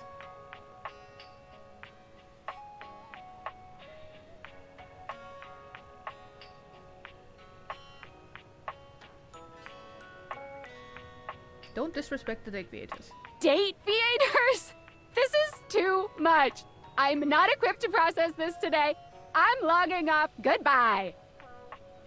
Saw the all caps coming out there. Goodbye.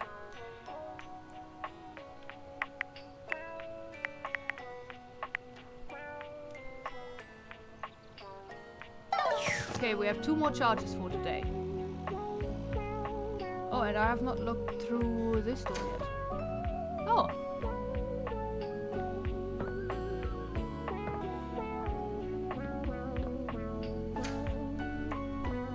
Oh, we have a vacuum as well.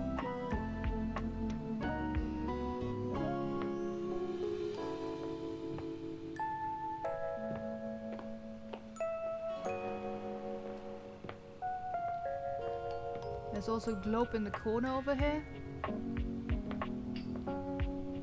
To V, the dust bunny that we found earlier, normal TV room things, vacuum, vacuum.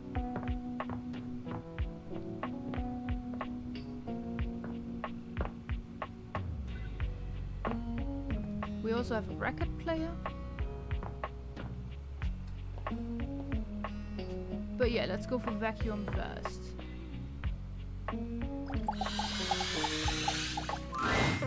There's something strange about the handsome figure you see standing before you.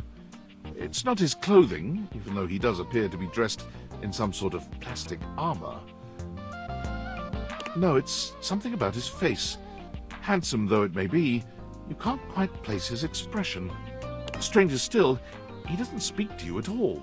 He just stares, his face screwed up in concentration, and his lips pressed together. Not what I expected. Yeah, me neither, but I'm not mad. Yeah, love that outfit, honestly. What's that? He lets out the breath he's evidently been holding, bending forward with his hands on his hips as he inhales and exhales deeply. Woo! Sorry about that. Just trying to see how long I could hold my breath for. Weird that I walked in on that. Seemed like a while. I regret coming here.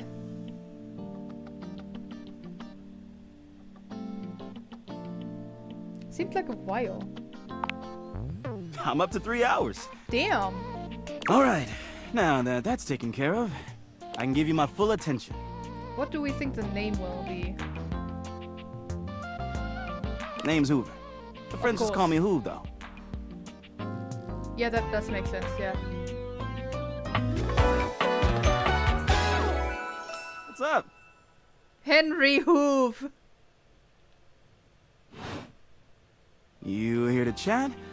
Or is there another incident to clean up? And today was supposed to be my day off. I'd love to chat. I might have dropped a whole packet of wet noodles. That's not... You don't use a vacuum for that. Love to chat. Sure. What about? I bet you've been all over the house. So you're the one who is the investigator. You seem tired. That is vacuum abuse, thank you.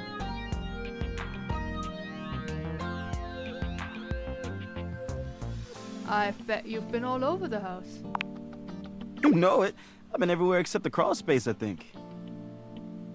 I mean, you never know. There are always places I might not know about. I have heard rumors about a haunted attic. Nah, but I'm sure that's nothing but hearsay. Did you say haunted attic? I haven't been to this crawl space either. Yeah, is that the door that... That would be the door that Dorian was afraid of, huh?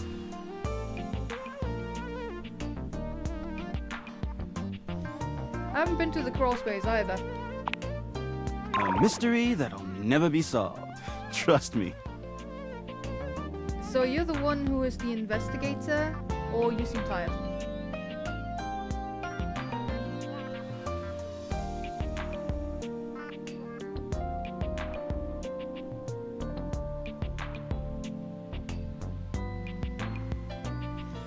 Investigator? That's right. Crime scene investigation. Crime scene investigation. I love my work, but it can be hard to put it away at times. I do tend to keep it all in my bag. Classic GSI. Looks big. Seems pretty full. What kind of stuff do you investigate?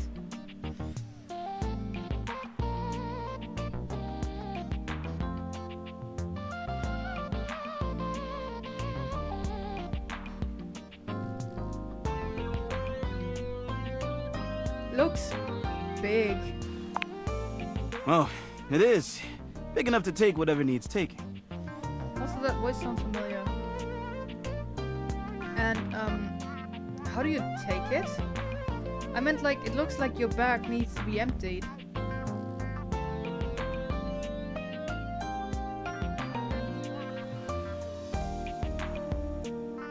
And, how do you take it? I'm all purpose on whatever surface, babe. Hard or soft, rough or smooth. I can do it any way it needs to be done. Only thing I'm not so good with is liquid. Ah yes, spills. We're talking about spills, of course. What else would we be talking about? Nothing? Just, other dirty things?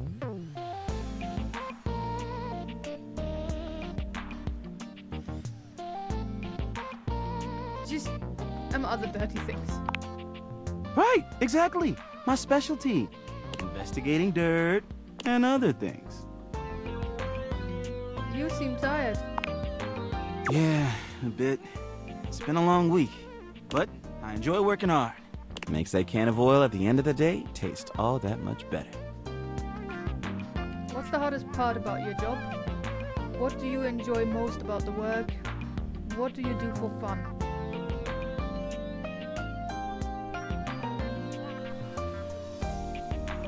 The eyebrow raise? Yeah. I love Hoof, actually. Yeah, he seems fun. What do you do for fun? Well, I used to do a lot of things for fun. I used to love watching a good game, especially with fellow fans. And sometimes I'd have a drink after a long day's work. These days, I don't know. I've just felt a bit too cluttered. Nothing to worry about, though. Hey, it's been great talking to you, but I gotta finish up my work and call it a day. How about you come back and see me next time you got a minute? I feel like I haven't gotten out to do something fun in a while. And maybe the two of us could, I don't know, catch a game or have a drink? I thought it was your day off. Yeah. Sounds good. See you soon, Hoof. I'd love to go someplace with you.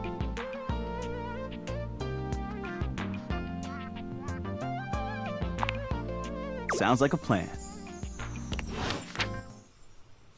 Right.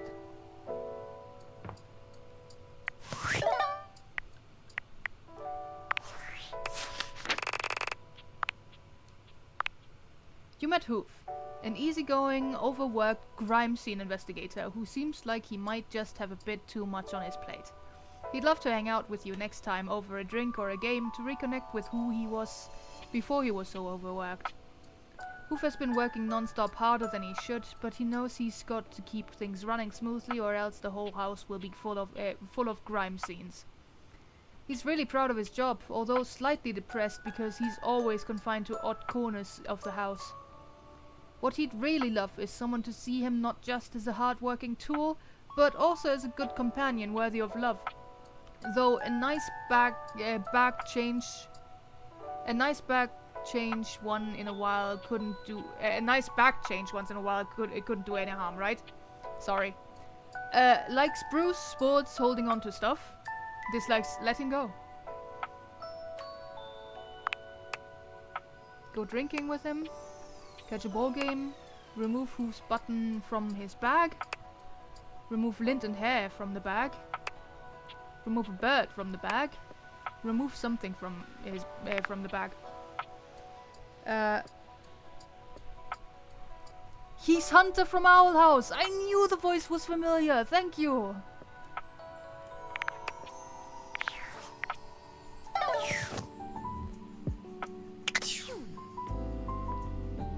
Alright, fireplace, we said.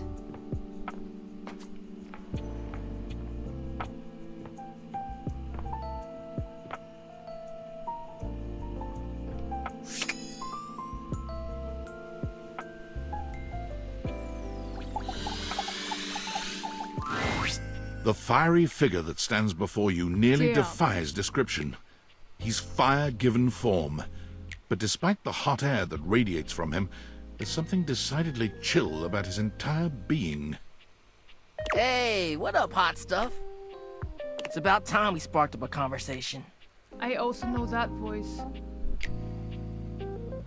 I'm Dante, the fireplace. Is that Jaquise? No, wait, no, it's Dante.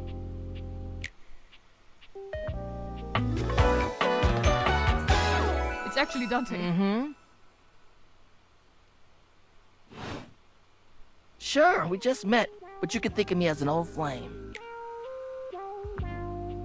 You've been expecting me? Do I know you?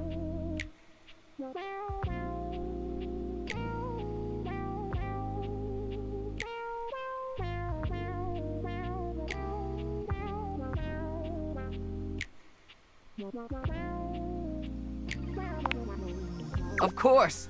The hearth is the heart of the home. I see what you're doing. Kinda get me fired up too. Whoa, take it easy. I like the sound of that. Yeah.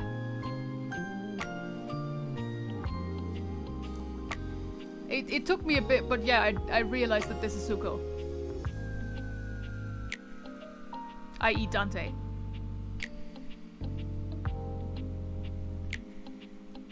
I knew about this one, but it's still so hilarious. Yeah, pretty much. Truly Fire Nation, this one. I like the sound of that. Nah, not like that, little freaky deaky indoor dork. Fired up to teach. What? And you need my help. Help? You bet I do. Excuse me?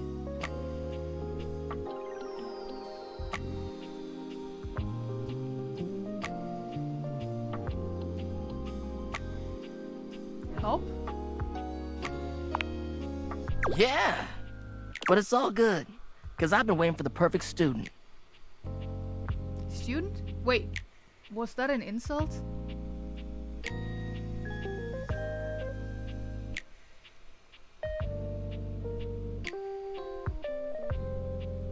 Student?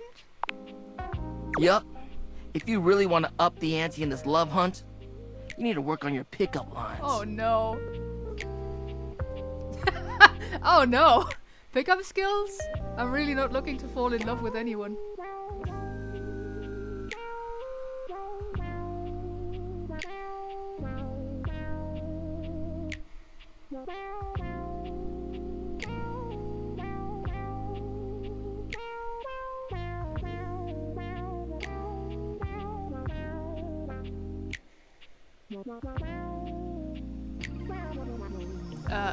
Pickup skills? Yup. It's not always gonna be so easy as firing up those specs and talking someone's ear off. Be it love, friendship, or hatred. The sizzling art of the pickup is all you need. I'm the master, and you're the perfect human to pass the torch to. You really think I'm worthy? I don't know, aren't pickup lines kinda cheesy?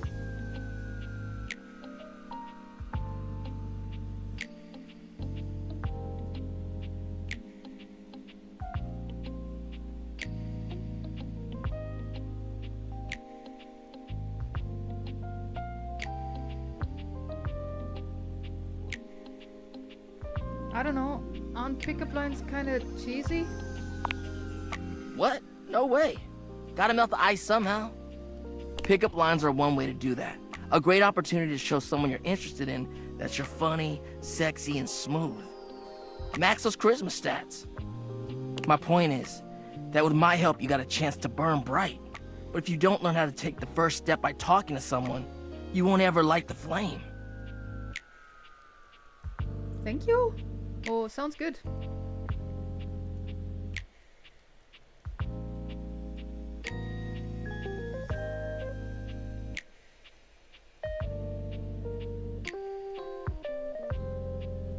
Thank you?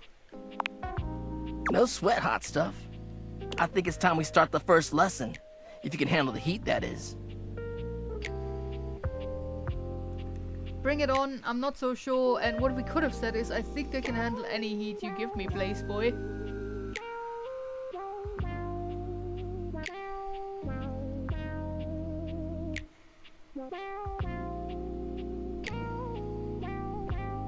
Bring it on.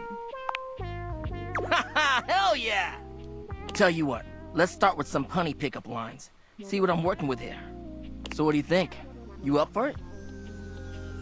Fire away, let's give it a go. Poise, which we don't have always. Oh god, yeah, I just noticed the heart, that's great.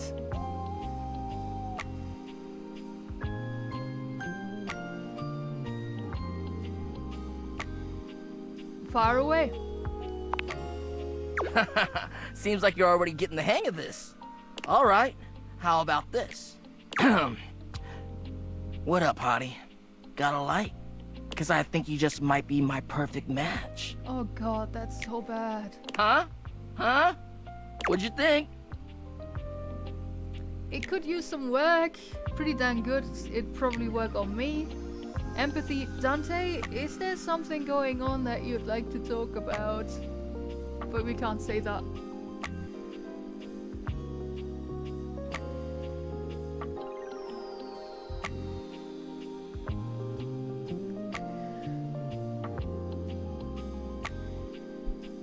It could use some work.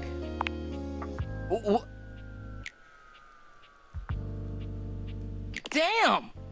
I've been working on that one for ages. Really, dude? I guess it could always be better, huh?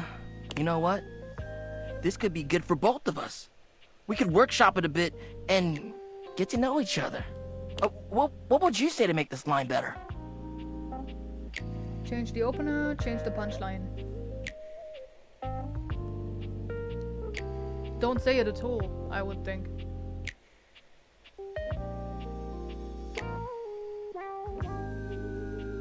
Change the punchline. Okay, so what would you change it to?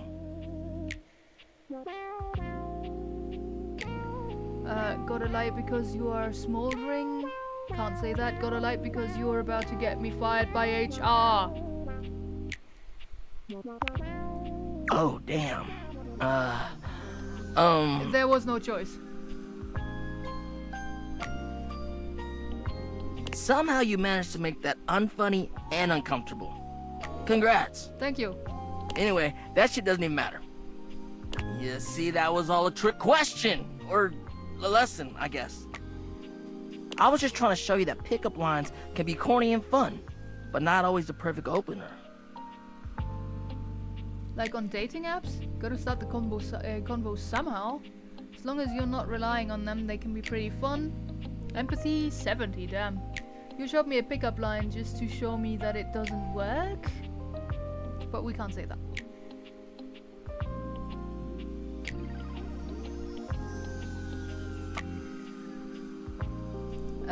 As long as you're not relying on them, they can be pretty fun. Now you're getting it. Tell you what, I'm gonna teach you how to make connections in a deeper way. And your first real lesson in the art of the pickup isn't about some magic one-liner. You're gonna learn how to open the gates to someone's heart, get to know their soul, you know? You ride with me and you're gonna learn how to be smooth, but in a sensitive way. I call this style the way of the flame. Sure. Think you can handle it? Bring it on. I spent all the pickup line time for nothing?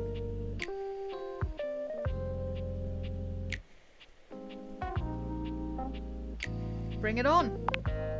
Aye! I'll give you a day to cool off. See me later for our next lesson, you little firecracker. Later! Okay. Time for bed then.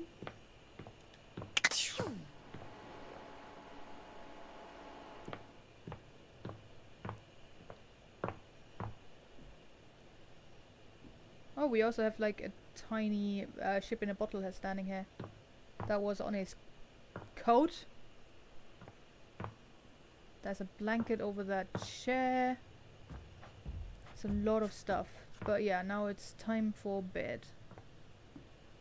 Unless, like, yeah, let's just take a look in these closets as well, shall we? Good. Boxes, bunch of boxes.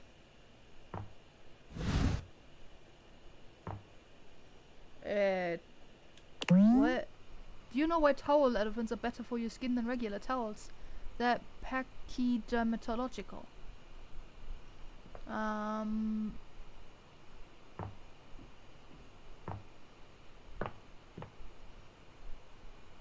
No, we're walking around naked, clearly. Yeah, even the dresser is empty.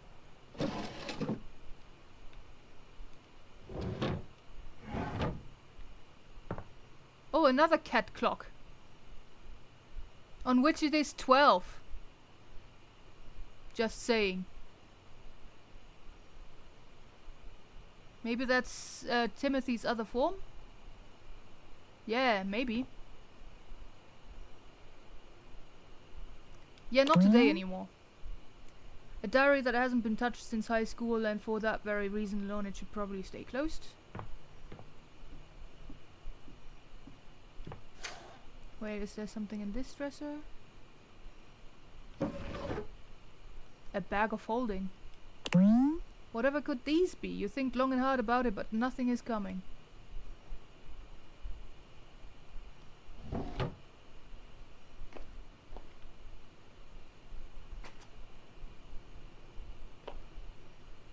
We have a bathtub as well. Fan, a treadmill. Bunch of awards. Oh yeah, there was also a rubber ducky. Some rackets. Weights, baseball bat, a teddy bear.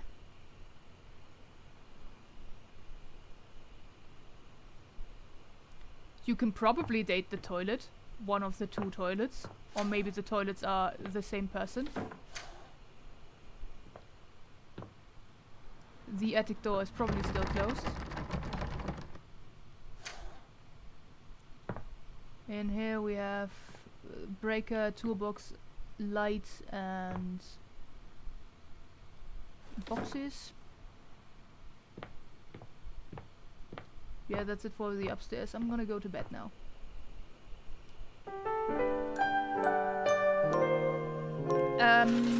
Seems like we're gonna try to date the toilet.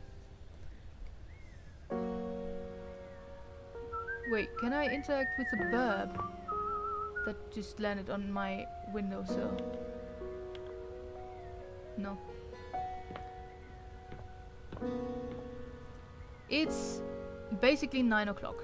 On this clock, maybe the other one is saying something different.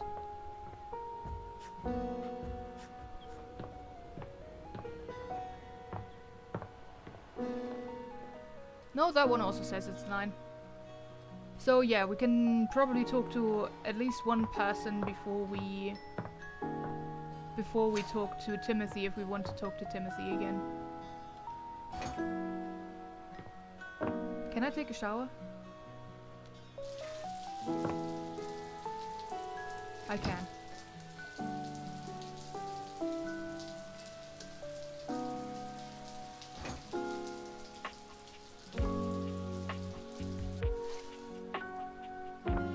Apparently.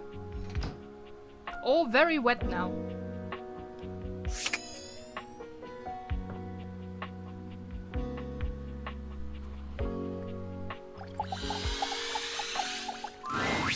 There's a strange rapper standing in your bathroom where the toilet usually is. He's dressed in white and gold, but where his outfit is clean, the look he gives you is downright dirty.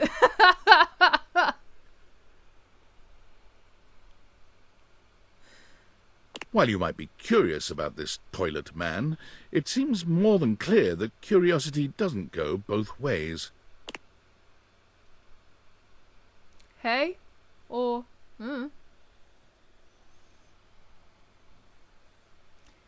Yeah, the head is a plunger and also the hood is the toilet. The toilet seat. The hood and the neck piece, I guess. We say nothing. So you're the toilet, huh? What's that like? I gotta pee, open up.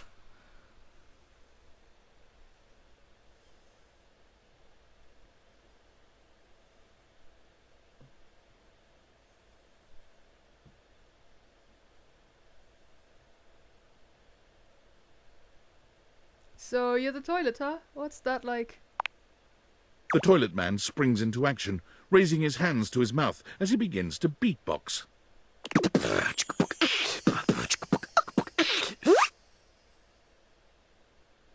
Lil Crapper's the rapper, he knows how to go. Planning and drumming or boss about flow.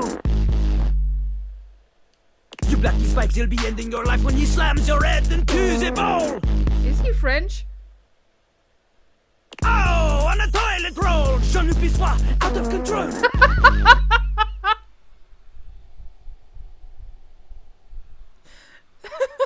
Jean-Luc Pissoir. Over, under, never, blunder, spitting more words than an ancient scroll! Ah! Holy crap. Oh shit, son, that was dope. Yeah, Little Crapper the rapper. Of course he would be French. Bloody hell.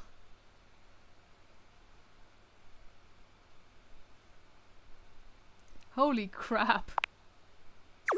No. Holy Crap was Jean-Luc's old stage name. Now he is Lil Crapper. More secular, huh? Wider appeal, you know? Anyway, you know Lil Crapper. You love him. Everybody does.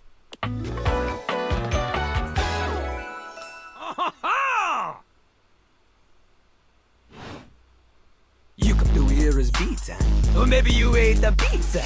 You come to take a seat so you can deposit the food you eat, huh? We will not date this guy. Probably not, no. No, just wanted to get you to know you better. Yes, absolutely. I'm here to listen to the beats. We certainly will not.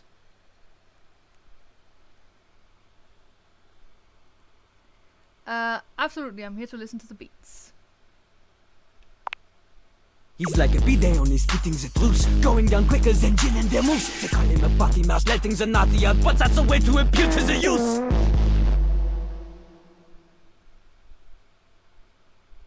Consider me appealed to. That's nice. Yeah, yesterday we only met guys, right? We need to find more women. Yes.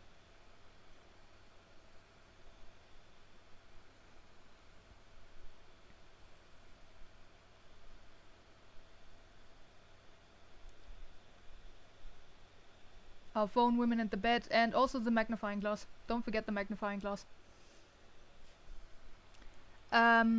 That's nice. It is not nice. It is the best. Because Lil Crapper is the best. You want to be like Lil Crapper? You want to meet him on his level? You want others to love you like they love him? Impossible! The ladies love nobody as much as him. The amount of ass he gets would make you weep. But not in the way... Dude. In fact, it is not just the lady asses.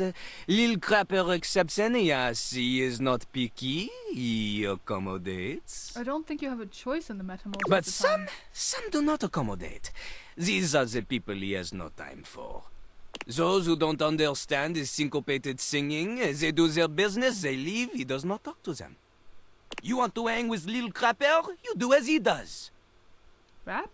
Yes, I will rap. I am the best at rap. I can't rap.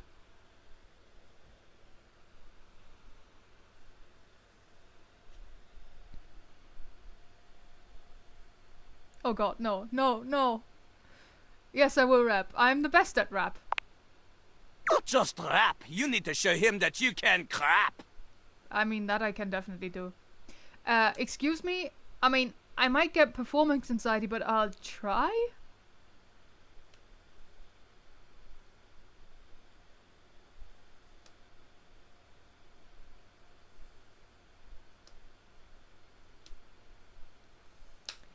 I mean, I might get performance anxiety, but I'll try.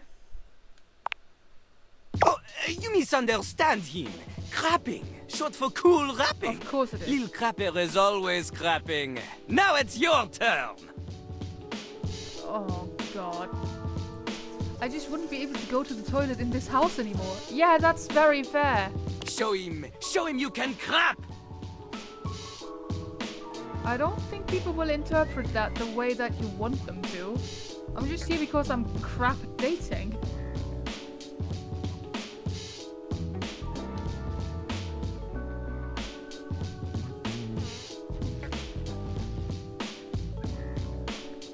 I don't think people will interpret that the way that you want them to.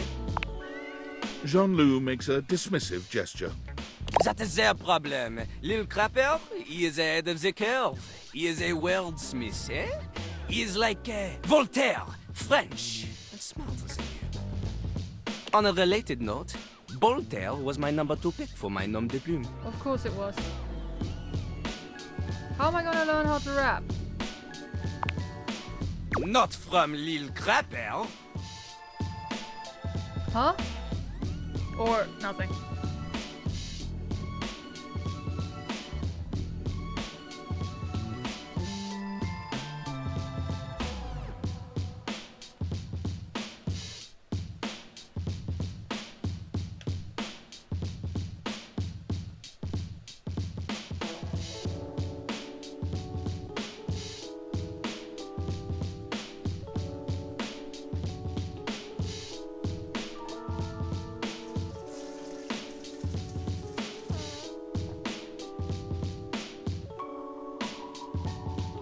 Say nothing.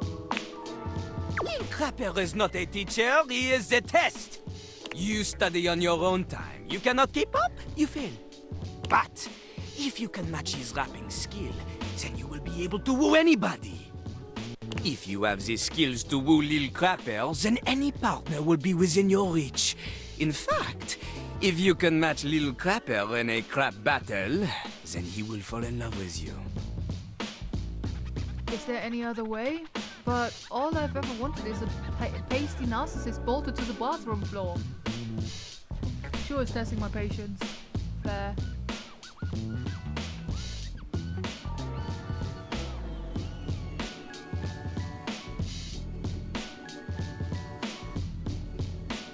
But all I've ever wanted is a pasty narcissist bolted to the bathroom floor. Cease your flattery! What? Lil Crapper's art is immune to all forms of romance unless they are accompanied by a backing beat. So, what do you think? Do you have what it takes to face Jean-Loup? Yes or no?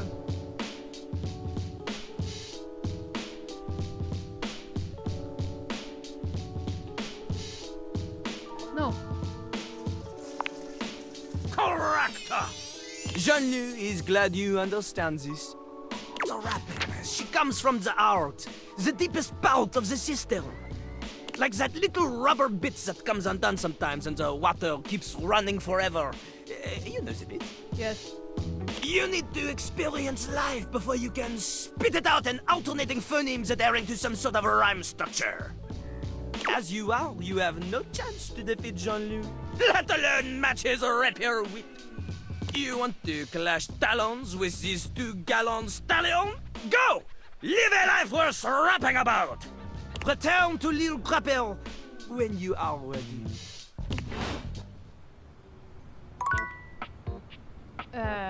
That might be never. It is 12 now. Should we... Oh, the staircase is also a dateable object apparently.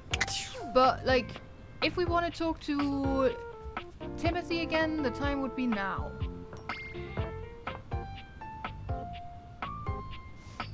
And also could be on this one.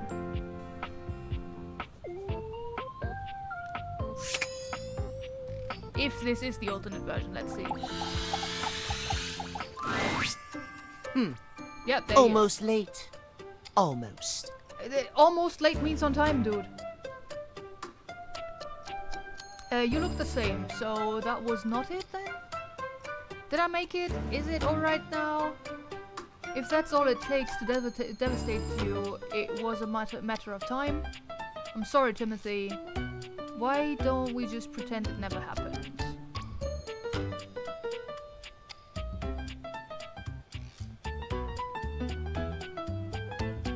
I'm sorry, Timothy. Thank you. Tell me why you've sought me out. Aside from the pleasure of my absolutely sparkling wit and golden company. Is that not enough? I thought maybe I could get some advice from you. You seem like you have it together. Nobody is talking to you for your sparkling wit or golden company. I was hoping to get your advice on love and dating.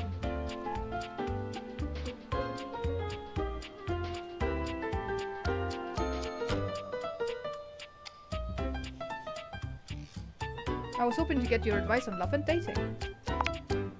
Oh, well, I can certainly help you out there. My love life may be on hiatus, but as they say, a broken clock is right twice a day. Timothy looks at you for a few moments, clearly expecting something. Laugh really loudly, stare at him in silence, or smile kindly.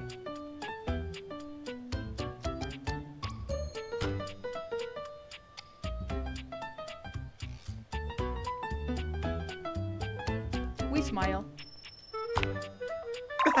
Yes, well... well, let us start with the most important thing. Timeliness. Next to godliness, as they say. Isn't that cleanliness? It's that important. Or you're so right.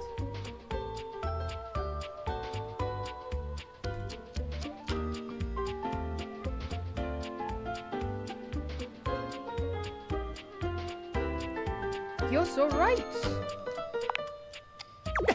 Of course I'm right. Aww.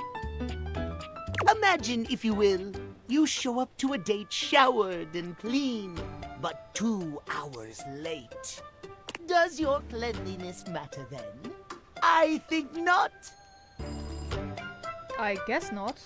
It matters a lot, actually. Or you're right.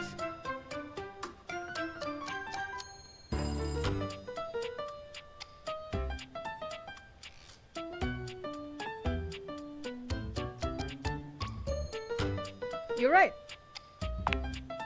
Of course I am, Old Bean. Old Bean? Oh dear, how me flies. I must away quite soon, but before I go, I want to be sure I've imparted my wisdom to you precisely as I meant to. What did you learn from me today? It's okay to show up to a date disgusting as long as you're on time. Show up late to make a sexy and exciting first impression, or timeliness.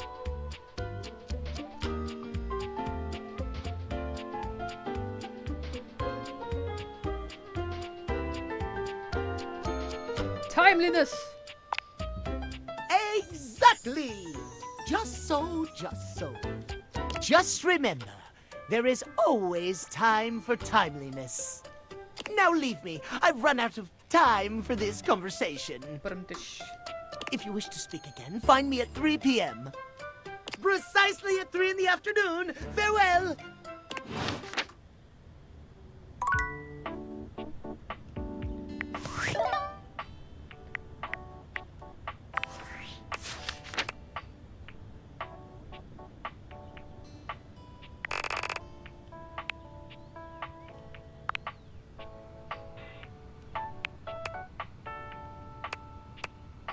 Yeah, that wasn't the alternate form.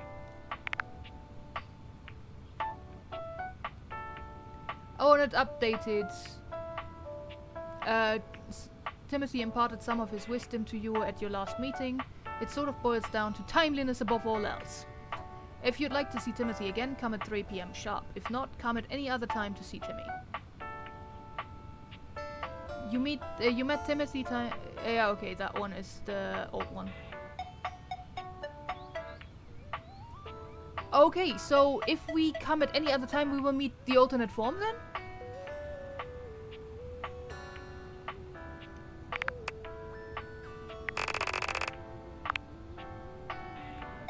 You've met Dante, an absolute sizzler and self-proclaimed master of the art of the pickup. Come see him for more lessons on how to break the ice with any datables you meet. Dante is a hard worker. He has to keep a fire lit beneath him or he'll burn out, and he radiates a warm and fun personality as a result. He's easy to warm up to, and he's prepared to cheer you up on a moment's notice. He wants to teach you the way of the flame. Are you ready for his lessons? Likes slow burns and dislikes shortcuts.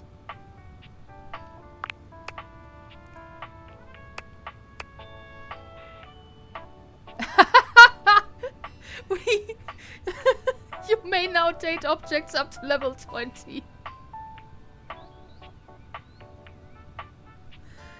Thank you for this one. Process through Dante's lessons. Use specs to blow Dante away.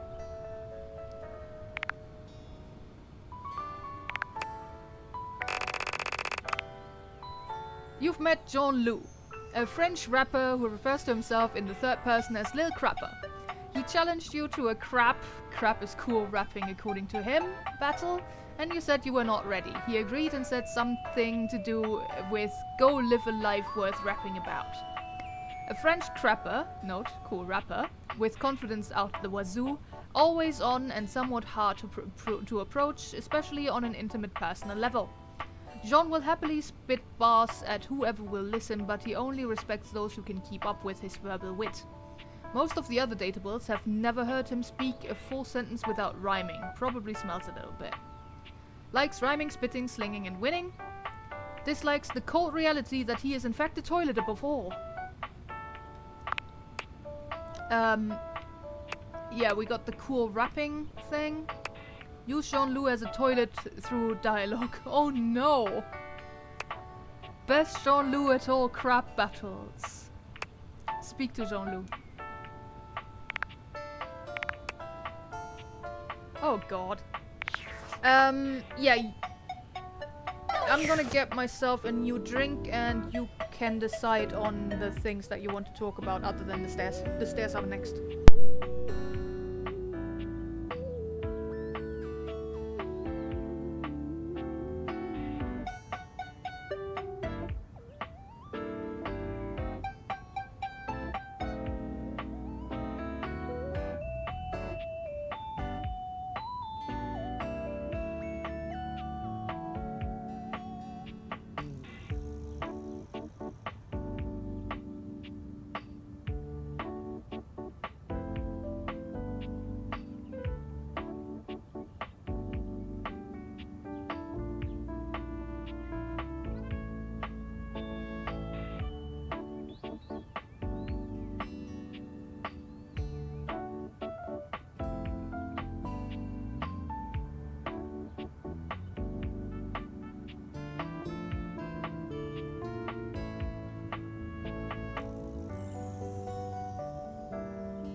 Alright, stairs next, then computer maybe.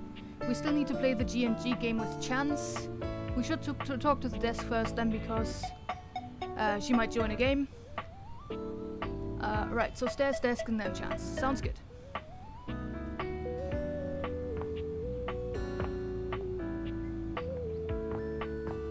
And also, like, we wanted to meet more women, so at least the desk should, from what he said, be a woman. A distinguished There we go. beauty greets you with an elegant wave. Hi there. You never really thought so many hard corners and angles could be soft and graceful, but she's really selling it somehow. Oh, hello, dearie. Mind your step. I'm getting a bit creaky in my old age. I'm working on it, mind you. I'm Stella, your quickest way up and down between floor and ceiling.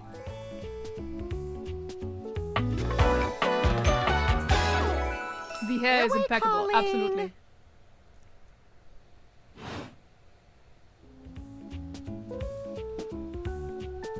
I don't mind the creek, feels homey. You are a nosy old thing, aren't you? Good for you. Yeah, the design is great. Even, did you look at the stockings? Even the stockings are stair-shaped.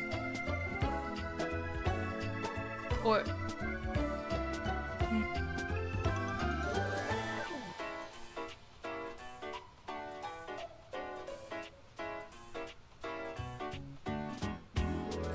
And I love the little landing that there is about the right shoulder.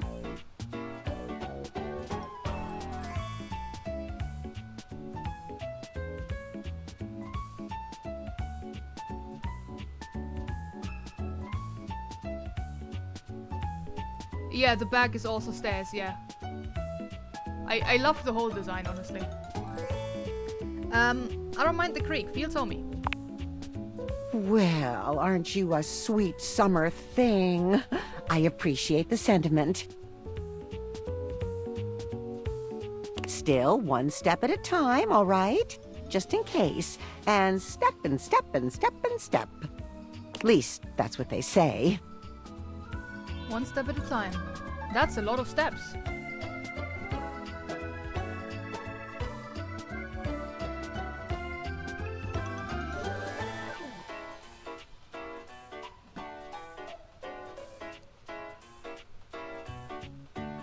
One step at a time.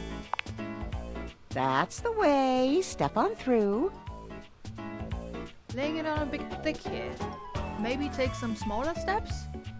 I'll be on my way then.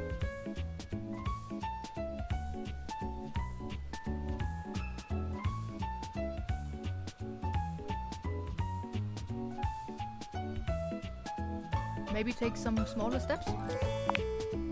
Oh, but you've got to dream big, you know? Hustle, I believe is the word.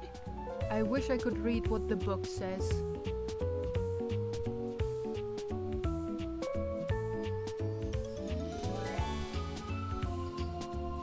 Hustle for what? Hustle has a couple meanings, I think.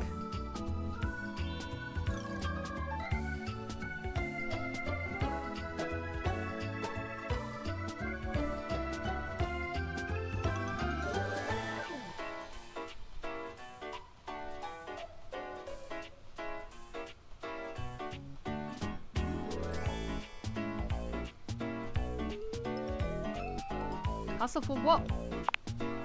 Self-sufficiency. You see? Well, Stella looks everywhere but at you, trying and failing to find the words.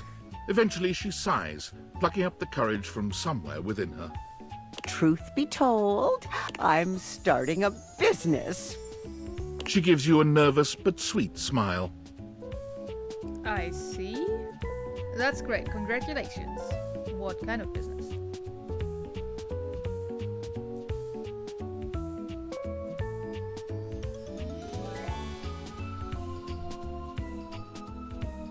What kind of business? Well, it's, a lot of things, but I'm focusing on a new release right now. Market research tells me it's a little lacking around here. She might be an MLM, yeah. No offense to anyone, of course. None taken? You mean me?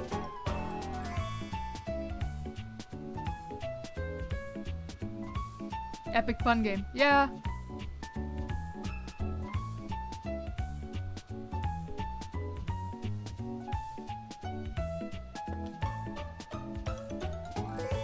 None taken. Oh, thank goodness. You know, if you were interested, I Oh could my get you in fucking on the God. ground level. It works so well as well. I think I'm okay. Tell me more. Have you ever heard of a pyramid scheme?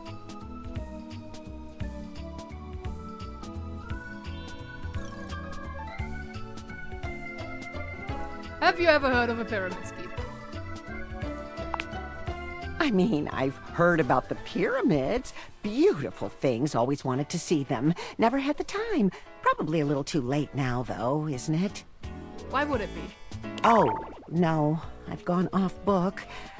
Oh, it all seems so much easier in the booklet. Booklet? You're reading from a script? What seemed easier?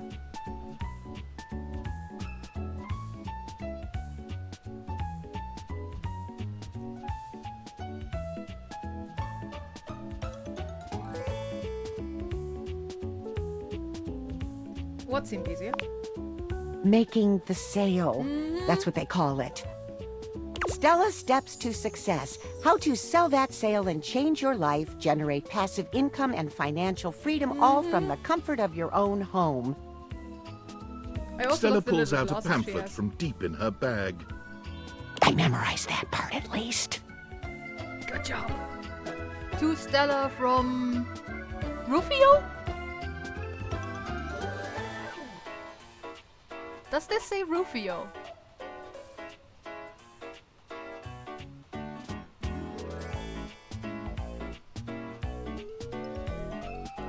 Oh, but with 2 O's. Is that also gonna be voiced by Dante?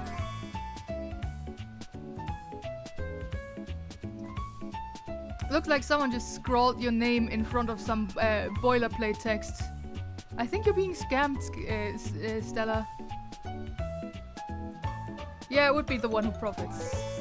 Yeah, I really hope we will meet the roof at some point, and it's voiced by Dante as well.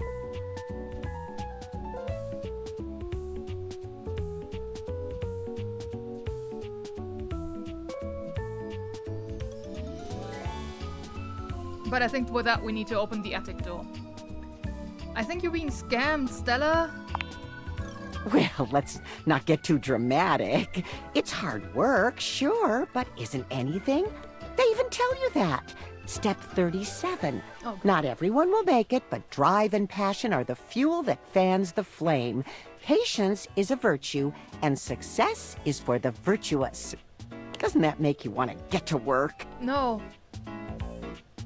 Does it make you want to get to work? Speaking of work, I'm in a bit of a hurry. Sorry, Stella. It kind of does, actually.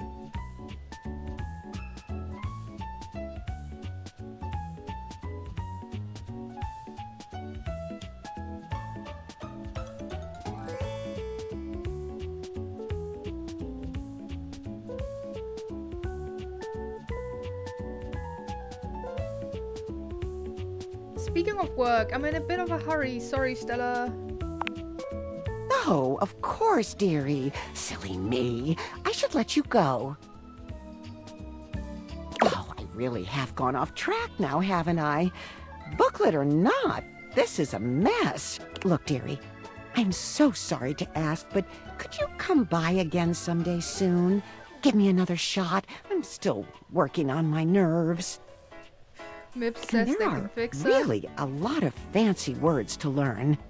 I'll throw in a free sample. Gotta get rid of them somehow. I'd rather not take part in a glorified scam. I'll swing by when I can.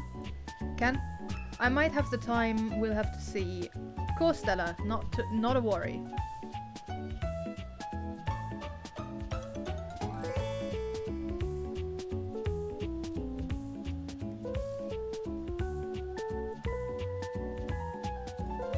course, Stella. Not a worry. You're too kind. I do appreciate it, dearie.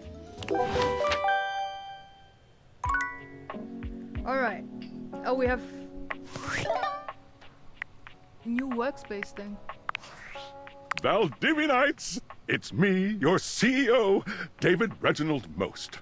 I'm writing to you from the awe-inspiring beige pavilion at the historic Cottonwood Hotel just moments after stepping off the stage at the Valdefest keynote. Let me tell you, the room felt positively electric. And not just because of the incredibly dangerous grounding issues we discovered in the speaker system. No, tonight, our consumers, employees, and shareholders were absolutely buzzing at the launch of Valdivian's newest initiative. Bigger than the self-driving stroller. More revolutionary than Peninsula.com. Tonight, we unveiled to the world our strategic partnership with the U.S. government's Department of Overseas Violence. Oh, fun. While the specifics of this groundbreaking collaboration remain on a need-to-know basis, I'm looking at you, Erwin, in product development.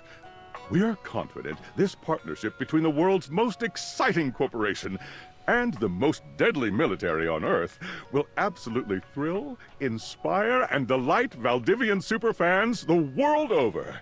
For everyone who helped produce, or even just attended this year's keynote, please find me at the after-party so I can thank you personally. I'll be parked all night next to the Virgin Mojito Bar, between the fax machine and the crawfish buffet. Semper Fi!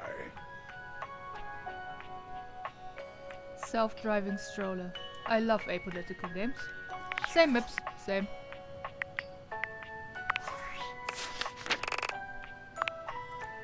Stella.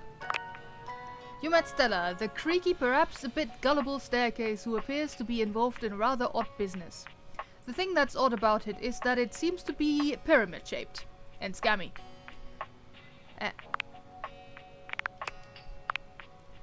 Stella's been stepped on her entire existence, in work, in love, in everything. She just never really realized it till now.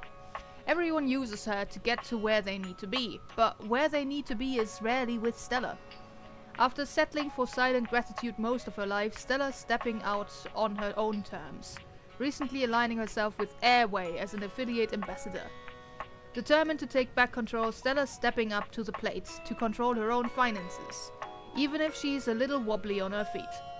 Likes structure, dislikes feeling left out. Join Stella's army. Yeesh.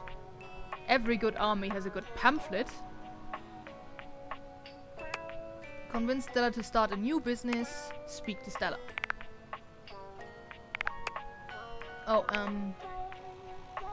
it doesn't ring a bell, no.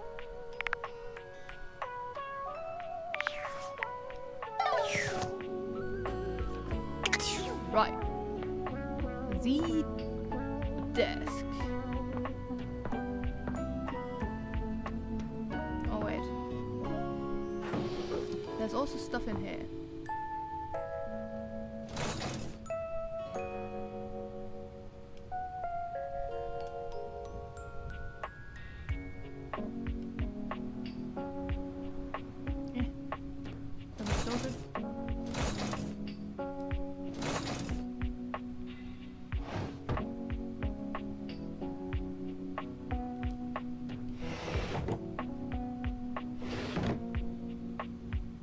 Alright, let's talk to the desk.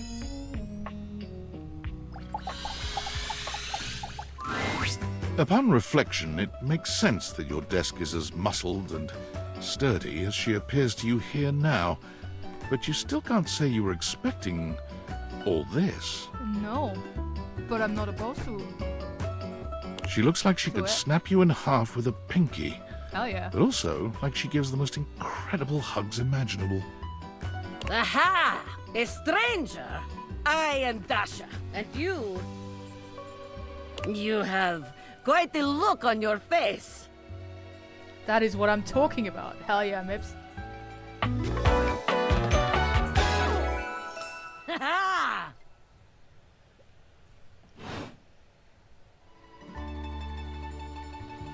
I didn't think my desk would be, you have a lot of muscles. Can you pick me up?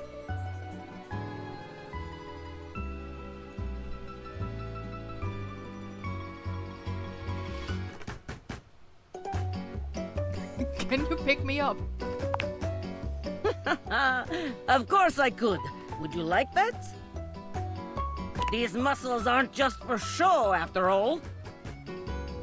Whoa, you weren't kidding. I haven't been picked up like this since I was a kid. Dasha never lies. My muscles are capable of lifting far more than your feather weight. Just like that, Dasha sets you down, as gently as a feather.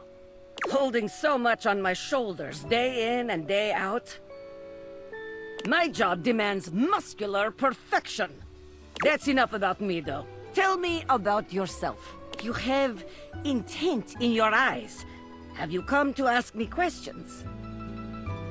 Wow, you're really perceptive. I want to learn how to better converse with people. I was just clicking around and saw the desk.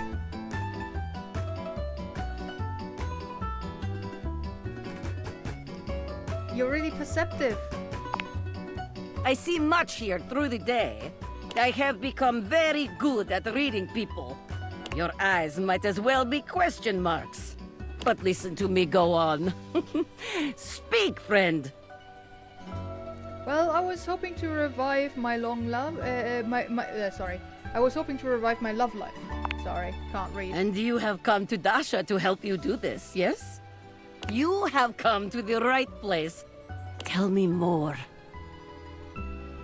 I get nervous sometimes. I'm a bit inexperienced. What makes you such an expert?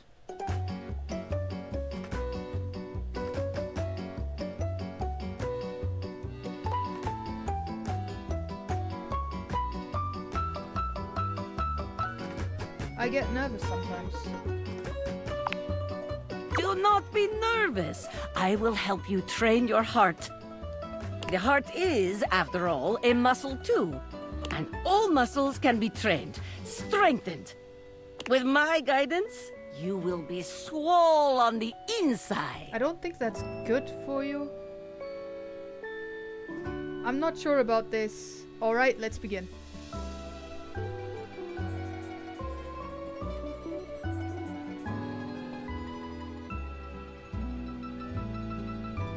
Alright, let's begin. This is the spirit. You are winning already. Pretend that I am the one who makes your heart flutter.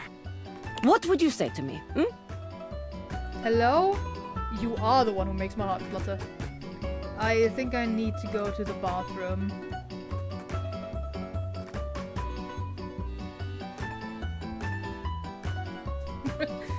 You are the one who makes my heart flutter.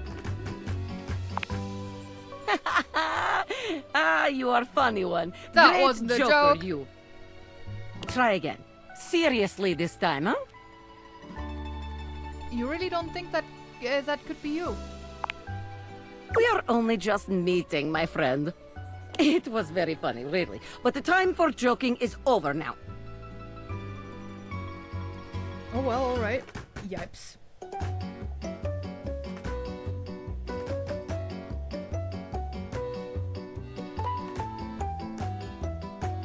Oh well, alright. Okay. Perhaps there is too much pressure. Perhaps we must go back to basics. We are side by side at Tasteful Bar. I am just your type. You wish to impress me. How do you get my attention? I just saw the top. Crush my head between your thighs like a watermelon mama. Nice muscles, can you pick me up? Would you mind sharing your lifting regimen? Nice muscles, can you pick me up? Literally how I introduced myself. Oh, you would like that? Come here. Whoa! Dasha lifts you ably with one hand, raising you high off the ground as easily as you might lift a pillow. She sets you down with a proud grin. That was the second time you lifted me today. You seem to enjoy being lifted over my head like barbell. I rather enjoy it myself, to be honest. You are like tiny feather. Lifting you is like lifting baby. That's not a compliment. I feel like there's probably a sexier way to say that. It is true, though. But perhaps you are right. Wait, what am I saying? We are here to train you, not Dasha. We must focus still. You have impressed me in our imaginary bar. Here is my number, attractive stranger. What do you mean, your number? Now, the question is, will you Okay, know in this what to be scenario. doing with this number? I tear it into pieces and throw it at you like so much confetti. I carefully fold it and put it into my pocket, then call you after a reasonable amount of time. I call you right away.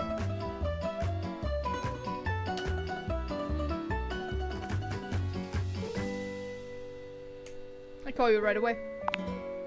Wow, you do not play games. I never thought I would meet someone who feels the same as me. You have earned yourself date. Yay! Excellent work today. Come meet me another time if you wish to continue your lessons. I have much work to do, but I have enjoyed our time together here. See ya. Okay. See you next time. Okay, on our first conversation, we couldn't talk to her about the game. Impressive news out of Valfest. Really too bad that particular partnership is about to hit a rough patch. But then David's never been great at partnerships. Who are you? Okay, me neither. And yes, we enjoyed it too, Dasha. So we definitely talk to Dasha again tomorrow to make the G&G game happen?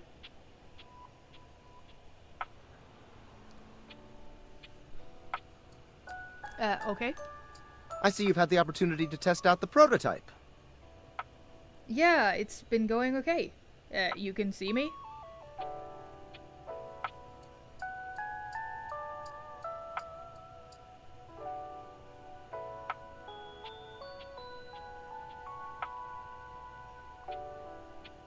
You can see me? I have remote access. Allows me to analyze the back-end system data. Fun. What'd you think? That I just hand over absolute control of a device this powerful? Makes sense. Whoa, chill out.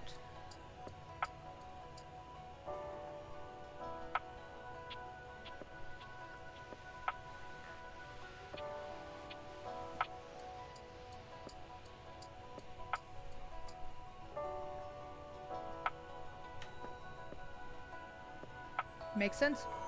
I'm enormously grateful to you for concealing the prototype. And I'm sorry I dropped all this on you so unexpectedly.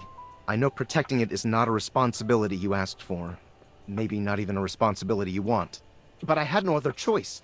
Every other Valdivian employee's allegiance was unknowable, except you. What does that even mean? You can count on me, or why me?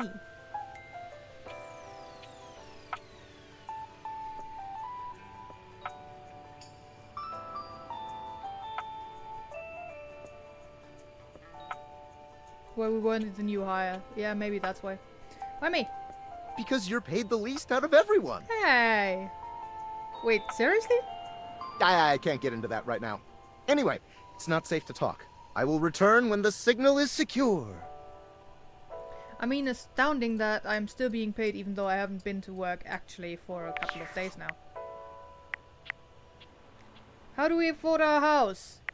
I've been asking myself the same question. It's too big. Dasha. You've met Dasha, a muscular, powerful Russian beauty. She was all too happy to give you some lessons on romancing those who make your heart flutter. Dasha is an intense and dramatic and an absolute sweetheart all at once. She's a Russian lifter with a stoic and sensible edge, but with a sharp and sly sense of humor. Headstrong and supportive to a fault.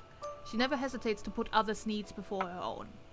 As such, Dasha isn't used to getting attention herself, especially if it has anything to do with her secret crushes. Likes strong, dislikes stinky. Have a practice date at a restaurant, have a practice date at a bowling alley, have a practice date at a strip club.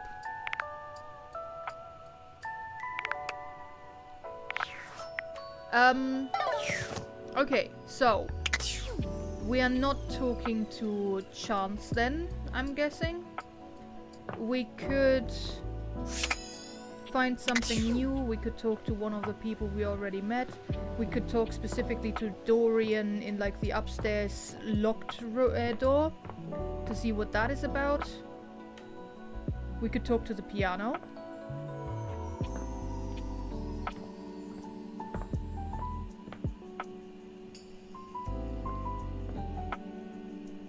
Or the blanket on the sofa. I mean, either way is fine with me. Mip says piano as well. So that's cut. Piano it is. A beauty dressed in black and Hell gold yeah. stands before you, her eyes closed and one hand held delicately to her chest. She sways softly, silently, as though she were listening to music you can't hear. The silence is so long and profound that you begin to notice just how noisy your house is. You can hear your clock ticking, your refrigerator humming, and your air conditioning blasting. Has it always been so loud around here? The silence persists, and this stranger continues to ignore you, lost in her own world. Is this the narrator from the Stanley Parable, by the way? Whatever it is that she's doing, she's clearly very serious about it. Introduce yourself, discreetly clear your throat, or say nothing.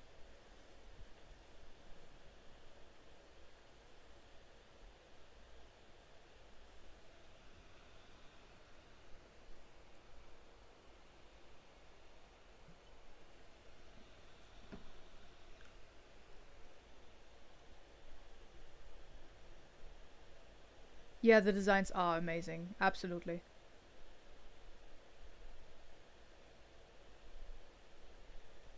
Discreetly clear your throat. You might just be British, TM, but I'll look. Thanks.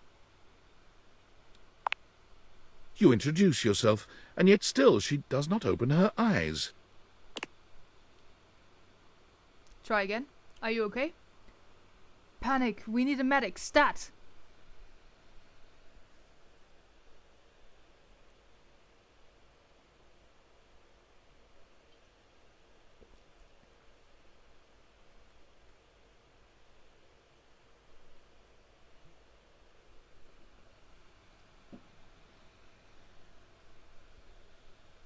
Are you okay? Finally, she opens her eyes, heaving a polite but obviously impatient sigh. Maestro? You had me scared for a second. How's it going?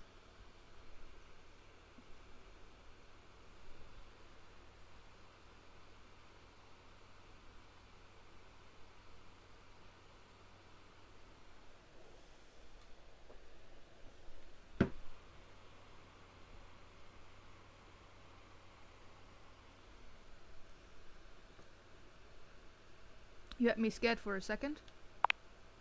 What is scary about a performer crafting a performance?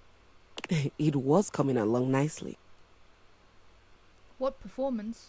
Oh, seemed like you were just standing there.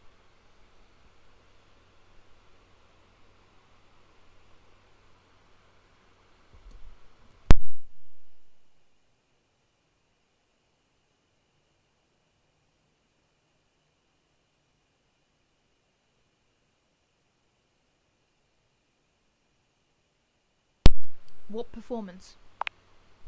That was door 33. Surely you recognized it. Oh, I just realized her hair is in the shape of an eighth note. It's an avant-garde piano piece, 33 seconds long, by the composer John Gage. Honestly, the man was a genius. I mean, the idea that music can exist without the presence of a single note. Breathtaking. You know, the very first time I played it was when I was in residence with the Dulce Mio. Is that an actual piece of music? You two have met, I'm assuming?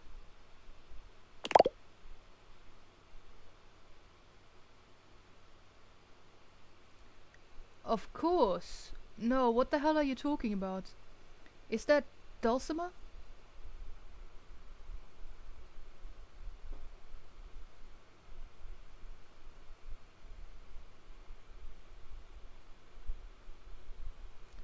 No, but it's based on 433, I assume. It doesn't tell me anything, sorry.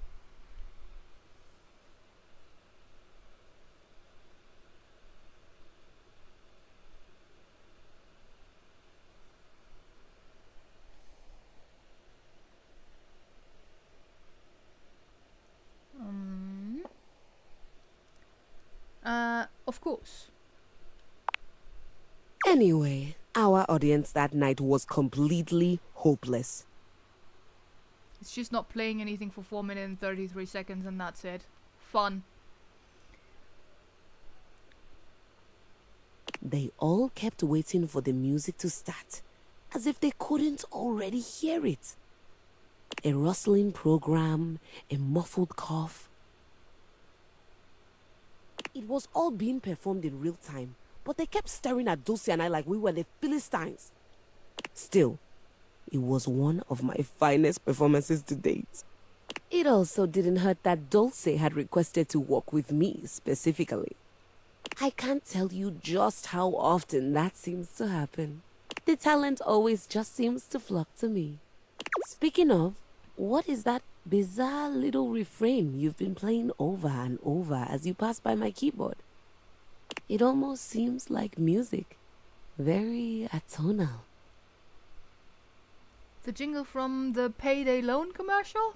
I don't know, I think it's repressed memory. It's Valdivian Holt music. I can't get it out of my head. I've never touched you.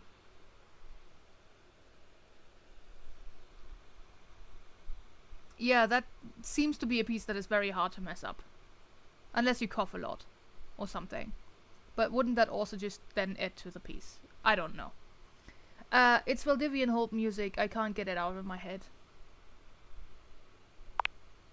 Valdivian? Is he a composer? No. Coughing would just be also part of it. Yeah, that makes sense. Sure. No, a company I used to work for. Still work for, technically, I think.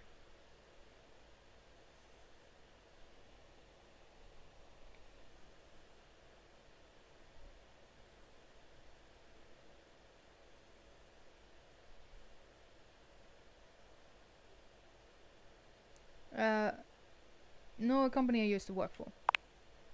Ah, I must say I'm rather confused now. Sorry. Well, whatever you are playing, I look forward to its evolution.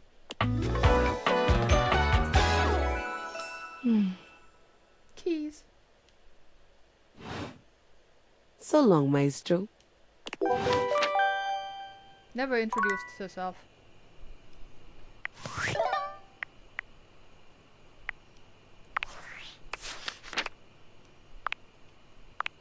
You've met Keys, a beauty in black and gold who was in the midst of a composition when you met her. Come see her again to learn more about her. Keys comes from a storied line of grand pianos. Name a big venue and someone in her family has graced the stage. Much like her actual Keys, her outlook on life is black and white. You're either a renowned performer at the top of your game, or you're a failure and you should launch yourself directly into the garbage. You'll need patience and understanding to let Keys be the personality she needs to be. Likes classical music and dislikes dissonance. Door 33 sheet music, it's about the notes you don't play. Get Keys to write her great work, attend Keys' concert.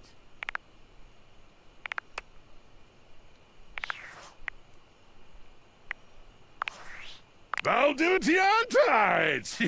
Yo, it's your boy, David Most! Coming to you live from the best virgin mojito bar ever! I don't think they're virgin mojitos. Like, this stuff for real is legit so good! I've had like 12, and I feel amazing! Can't believe there's not any alcohol in it! JH 19! Hey, did you guys see how dope that presentation was? We rocked that! Like, people keep saying we're at dire financial straps and need urgent restructuring. Even my dad was like, you're gonna get smoked by your top competitor, Bitewave. Dead ass. And I'm like, okay, Dad, if you like Bitewave so much, why don't you marry them? But does Bitewave have a contract with the U.S. government? No. I just want to say I love you guys, but not Franklin. Don't love or miss Franklin at all. You hear me, Franklin? Night-night, nerds. I hate you. If I could kill him, I would. But I don't think the game will let me kill him. Anyway, off to bed we go.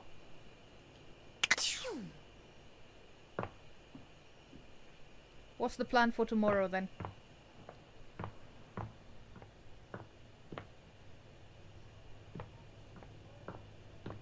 It could be the hacker. It could be that the hacker is Franklin. We don't know yet.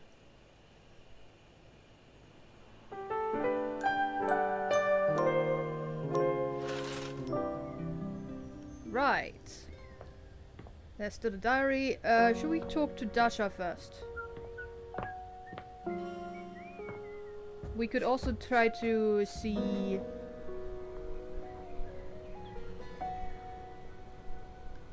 don't see a Stanley Parable credit, but still, that dude was in fucking everything. Nice. We could also do that thing where we try to talk to him while it's not 3 o'clock.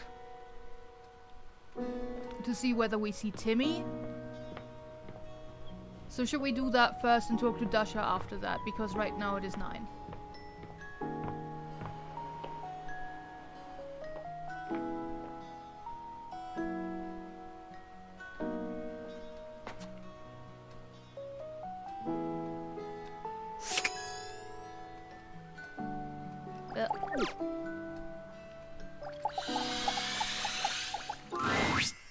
What are you doing here? I told you to come at 3 p.m. sharp. Oh, he's Rost in Horizon Zero Dawn. Nice. No, no, no!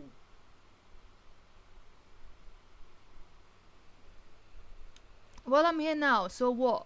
Oh, come on, don't be mad. Sorry, I'll leave. So yeah, this is not Timmy.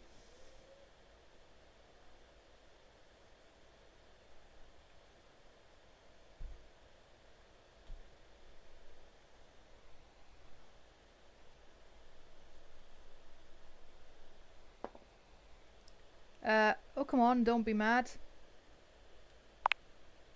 I am beyond mad! Haven't seen Arcane either, really. If you have any wish to retain some relationship with me, you will leave at once! I do not understand. Why do you stand here staring at me? I told you, I'm... Meow? Run, for God's sake! Timothy No. falls forwards onto his hands and Are knees, you a werecat? arching his back like a frightened cat. He almost looks like a Halloween decoration. He convulses, as though something terrible were ripping through his body. It's awful to see. It reminds you of the werewolf movies you've seen. But there's something feline about it all. That's why he said he hates felines, probably. He stills on the ground, and then he yawns and stretches, as though nothing strange had happened at all. Hi, Timmy. So sleepy. Yeah. Maybe time for a cat nap. Timothy? Are you okay? You seem different. What the hell happened to you?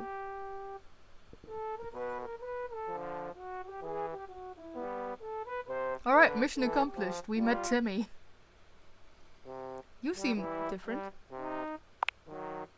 What? This? Does it upset you, Master? Oh no, please don't do that. Master? You own the clock, don't you? That makes you Timmy's owner. Yeah. You don't like it when Timmy calls you Master? It makes me uncomfortable. It's cute. Cut that out.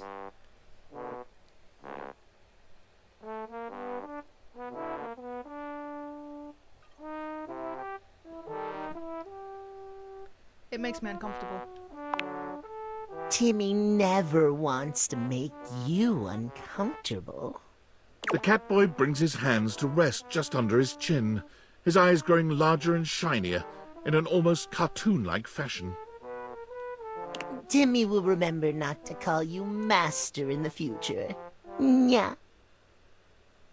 It also makes me uncomfortable when Timmy talks about Timmy in the third person. Yes, same.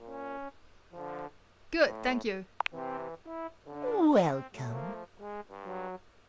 Can you please just explain what the hell is going on? It's simple. Yeah. Timmy has a condition. It's tied to the clock. Timmy spends half the day like this.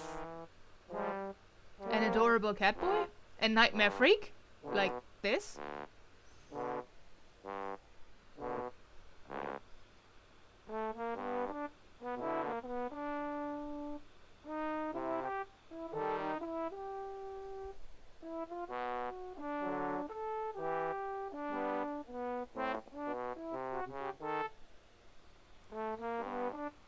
A nightmare freak?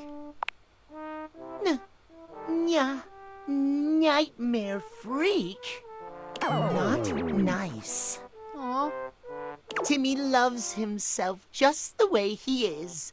But when he's back to boring suit form, he hates himself. All he cares about is schedule. Yeah. So he's so worked up about appointments and scheduling, so no one will see you like this? Exactly. You're such a smart human. Timmy yawns and stretches, curling up on the rug in front of you. Maybe you'll come back and play with Timmy later. So sweepy. Of course he would say sweepy. Transformation takes a lot out of Timmy. Do you care what time I come back? I never want to see you in this terrible form again, or enjoy your nap.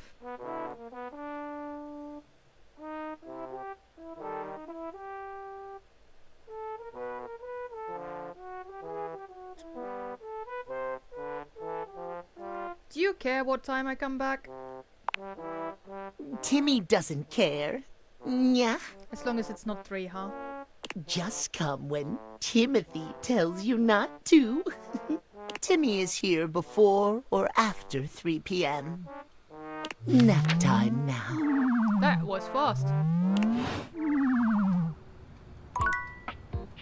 Alright, we met Timmy.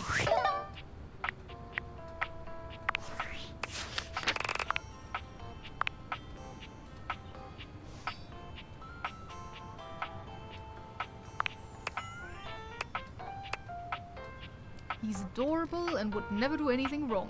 Timmy form.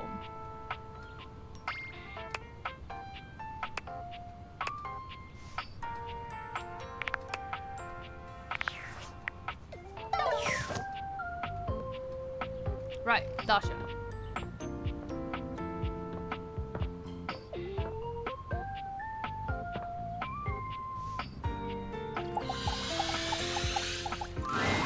Dasha is lifting an enormous stack of papers over her head, standing on one leg, barely breaking a sweat. She drops them as soon as she sees you.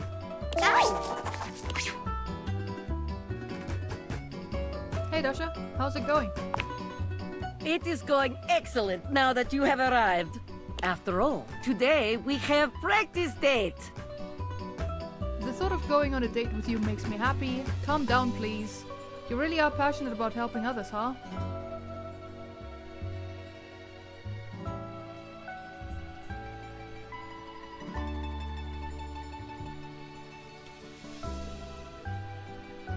The thought of going on a date with you makes me happy. Even if it is fake date? That is nice to hear. I have not heard these kinds of gentle words in some time. Blim, you are making me blush. Which means it is time for subject change! Never heard All anyone right. shout that. Here we are on our first date. Where have you chosen to take me? Bowling alley, strip club, or restaurant?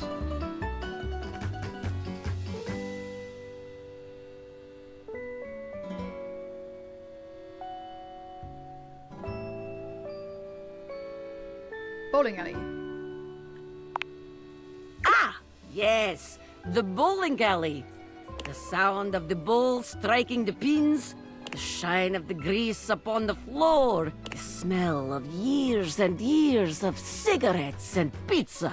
Is there any more romantic place?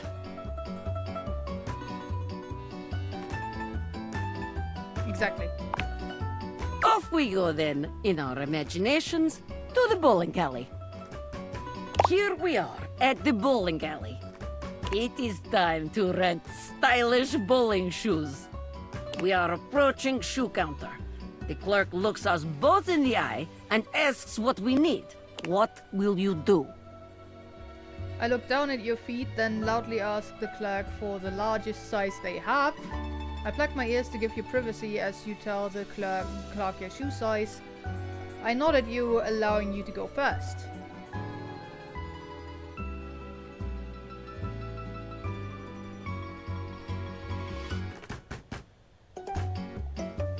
I nod at you, allowing you to go first. Yes, yes, very good. No judgment or embarrassment. Feet are only feet after all. Yeah. It is not the size of the foot, but the amount of ass kicked that counts. Hell yeah. Excellent. Simply excellent. It is time to use ancient bowling alley computer to input our names in time-honored bowling custom. What do you put for our names? Our initials, butt and ass, a cute nickname for each of us.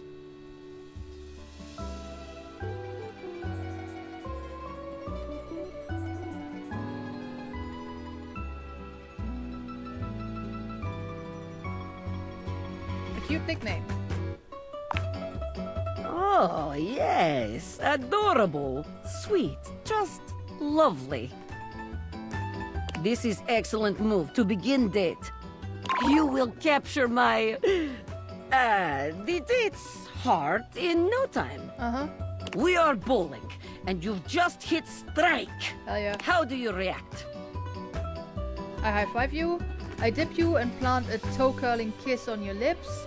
I scream in your face, loser, and smash a bowling ball through the monitor.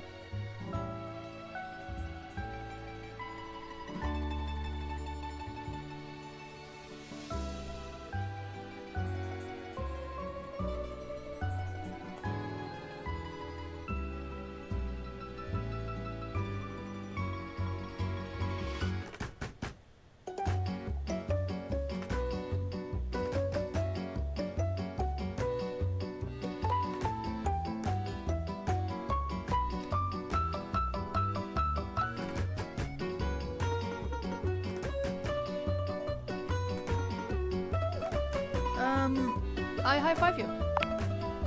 Yes, very good. A high five is always welcome in such a situation. You can allow your date to appreciate your strength while celebrating your victory in a considerate way. Wonderful. Very good. You are becoming quite the charmer. There is always more to learn. We will continue next time. See you or... alright.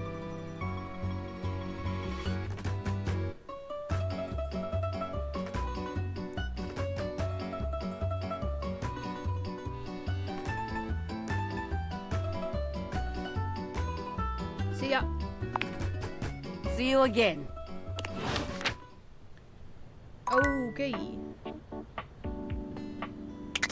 So guess that still takes a while for us to do. Wait. Are you dateable?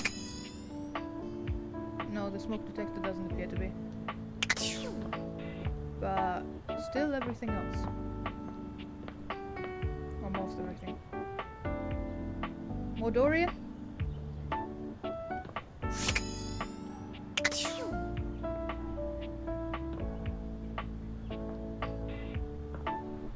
maybe it's still talking to Chance just after meeting Dasha? It could be. Should we try that?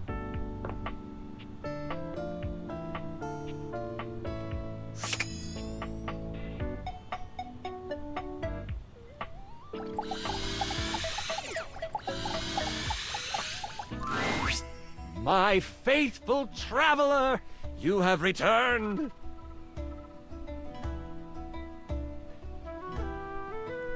Of course I have. I'm ready to play. Did you expect me not to? Yeah, I came to tell you I don't want to play. I couldn't stay away from your cute face.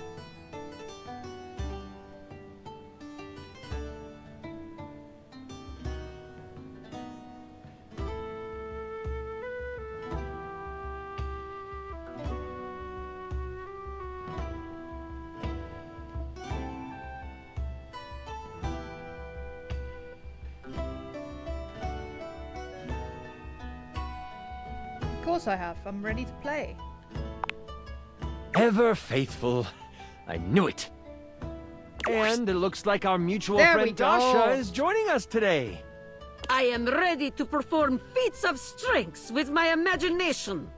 She claps you on the back just a little too hard. Do not worry, my friend. Dasha's brain muscles are just as strong as real muscles. Oh, yeah. You are sure to succeed in your ventures with Guardian Yekaterina Dmitrievna Petrova at your side. I prefer to call them adventures, but to each their own. I use detect evildoers to find any villains nearby. We haven't started yet, my dear. One moment. Before we start, here's your character sheet. You will be playing Miles Cypress, a troubadour from the mean streets of Cantalopia. You have taken up a new home in Decor, which is ruled by the House of Knives. I am watching a series right now in which two aliens claim to be from a town called Cantalupia. Or a country, rather. Ooh, I am ready to grotto and gargoyle! You start the game with 50 hit points. If you reach 0, your adventure ends. Don't worry about reading the sheet too much. I'll keep track of your health and letting you know what you can do. Now tell me, are you ready? To rumble? Let's do this. Ready, Chance. I'm like 5% excited.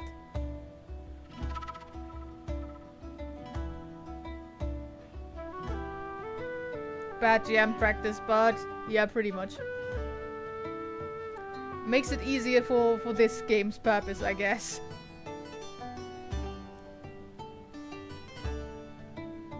Because we're not actually playing D&D in this. G&G, I'm sorry. Ready, Chance. Time to begin. We start our adventure at night. The wind is whistling through the tall trees at the edge of town, carrying with them the smell of pine and possibility. Most of the shops in Decor have closed for the night, but that doesn't mean the town is asleep. Far from it. Near the center of town, right off the cobblestone path, is the Countertop Tavern. Music pours from the open windows as you stand on the small wooden stage, having just finished one of your specialty songs. What are you saying to the crowd? Who's ready to rock? Let me hear it. Countertop. Can't say that. Are you not entertained? I guess that'll work. You're just warming up. It's okay. Let's continue. Your music is decent. Very good. You exit the stage and find your seat at the bar. The bartender slides you a red ale. I try to catch it without looking. I toss them a coin for their prompt service.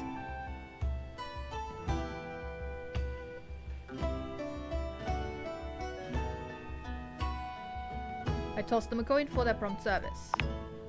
They catch it and thank you with a simple nod. You know that some meat and cheese will be waiting for you in your room. I am seated at the bar, enjoying delicious ale and meats, and also cheeses.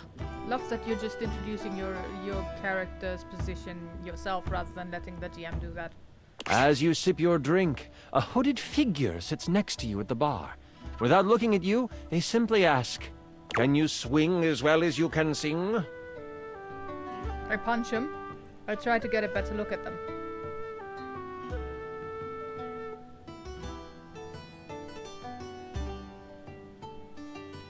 I try to get a better look at them. They notice you try to see who they are. They pull their hood closer and slide you a thick gold coin with the stamp of the butcher block on it. What's the butcher block? The butcher block are the not-so-secret guard of the Knives Monarch. If they have come to you, it is serious business. I pocket the coin without making a big deal of it. I ask them, what do you want with this simple singer?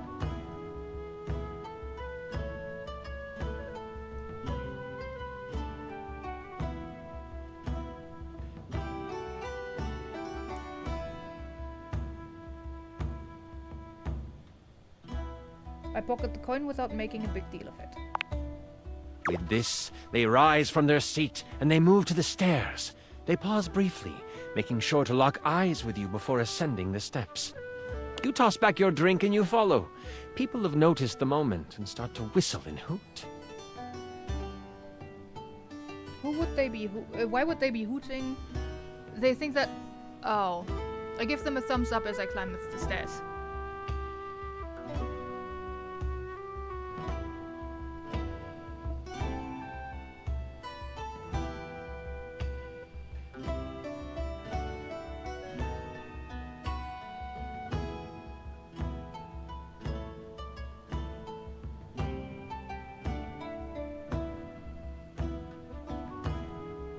I give them a thumbs up and as I climb the stairs.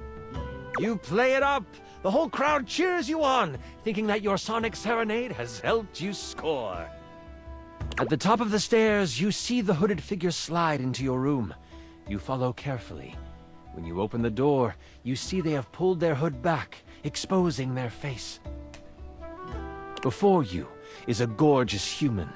It is disarming. Why would anyone so beautiful cover their face? Perhaps it is trap. A role to seduce this beautiful human, just to be sure.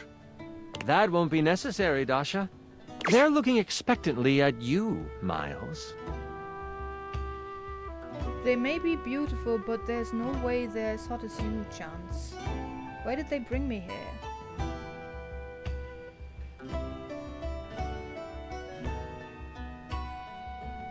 Why did they bring me here? Once you have closed the door, they say. As a member of the Butcher Block and in direct response to the needs of the House of Knives, we have a task for you. The Prince of Knives, Nakiri, has been kidnapped. We know that the evil Grand Vashir has him. They are planning to sacrifice him to their god, Cleaver.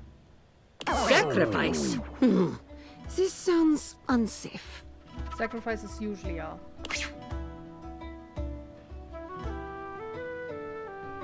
Why isn't the block going after him? How could I be of any help? What's in it for me? Or, okay, I'll do it. I'll save the prince.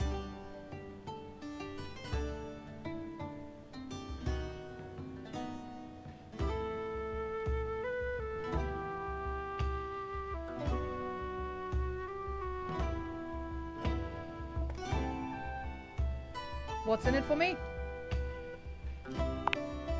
The Knives are prepared to take you into their home, where you will live your days as the court musician. Fully funded, of course. And what of Yekaterina? Perhaps there is full funding for Yekaterina as well? We could always use another blade in the ranks of the block. Fully funded, eh? Sounds great to me. Throw in a new lyre and you've got yourself a deal. Only if I get to spend the night with you first.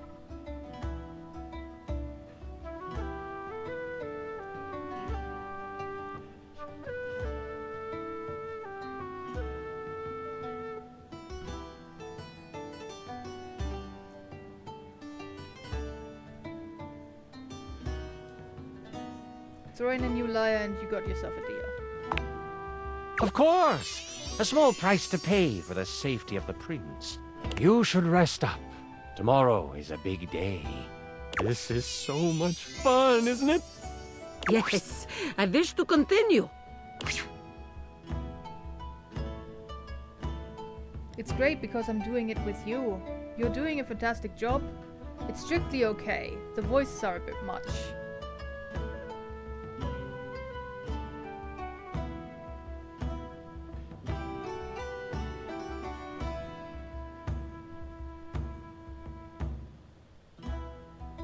You're doing a fantastic job. I'm really enjoying myself too. Where were we? You get a full night's rest and a hearty breakfast. You get a boost of 20 health for the day. Hell yeah. You, Troubadour, are ready to go save the prince. Yekaterina will eat hearty breakfast as well. Breakfast is most important meal of the day. I am ready for action. As you head out towards the great kitchen sinkhole, you have a pep in your step and greet the people in the market. They laugh and joke about your performance the night before.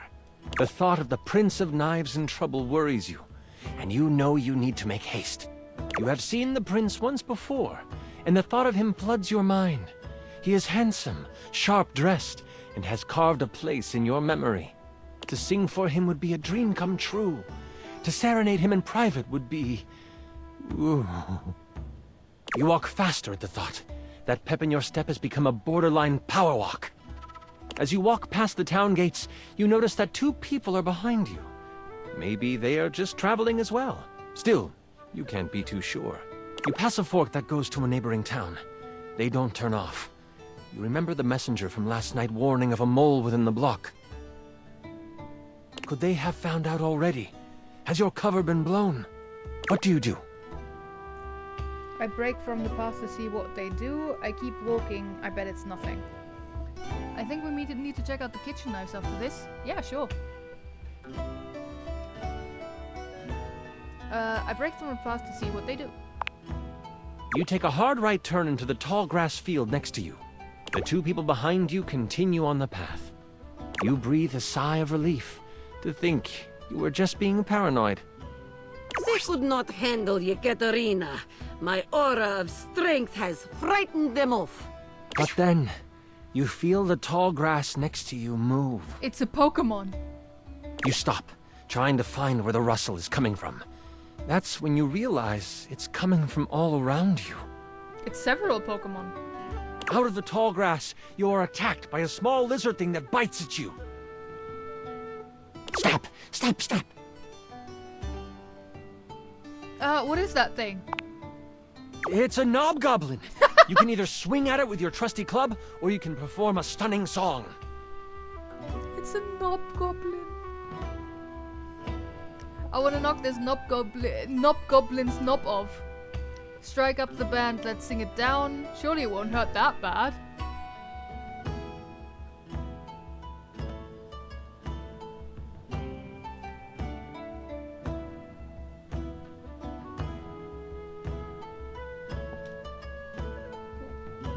Sorry. I want to knock this Knobgoblin's knob off. You move quick enough to catch the Knobgoblin before it can bite down on your arm. You hit it hard for... Wow! You crit! That tiny thing goes flying! You hear it cry as it crumples among the grass. With the Knobgoblin behind you, you find the main road and head towards the Great Kitchen Sinkhole. The road is packed well, and your feet seem to find flight on it. The sun is high, and the warmth of the day is complemented by the smells coming from the woods ahead of you. As you cross into the trees, the canopy above blocks the light from touching much of the forest floor. The coolness of the shade hits your skin, and you smile. If only we could stay in this beautiful place. It's like painting in my mind. You remember what it was like to play your music for the trees. This is where you learned the art of song. From the birds, the bees, the crickets, and the chipmunks. You don't know what is ahead of you in the kitchen sinkhole. That makes you anxious. You take a moment, letting the breeze push through the trees and over your body. What is on your mind right now? I think this is giving us clues about other datables, like the knob, the knives, the kitchen sink. Yeah, it could be. I also haven't looked at rumors for a while. I don't have much time to waste here. I take in the moment and move on. Maybe this is a sign. I need to collect myself before moving forward.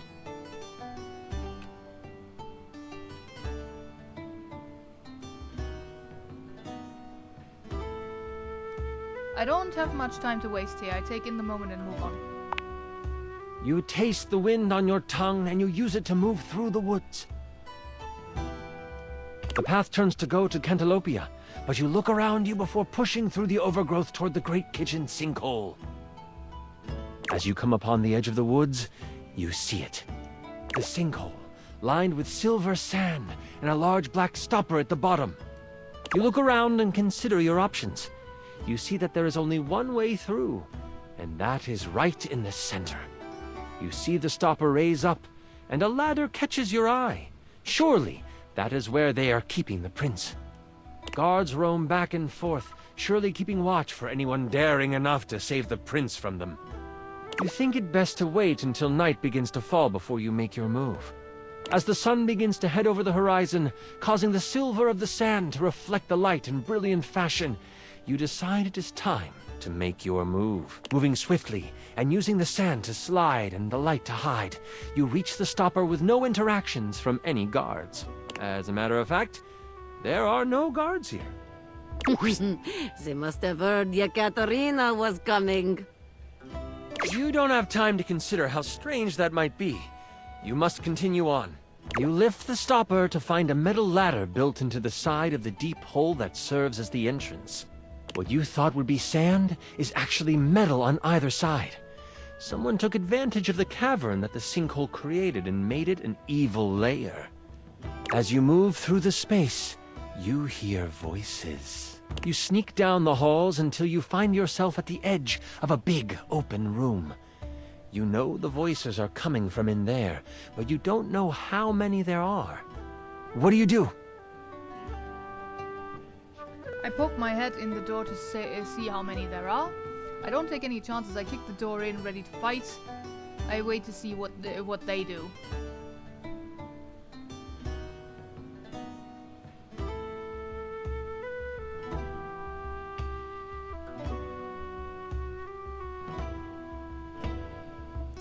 I wait to see what they do. You press your ear against the door. After a minute or two, you hear them leave. After another minute or two, you open the door slowly. They are gone. Ahead of you is a path that leads to a hallway pulsing with red, glowing energy. This must be it. The location of the prince. You sprint past, ready to finish your quest. I wouldn't sprint. As you step into the hallway, you can feel both energy and heat in the air. Something is afoot. Which is why I wouldn't have sprinted. And as you turn the corner, you see the prince. But you also see who you know to be the king. Ooh, a twist! How exciting.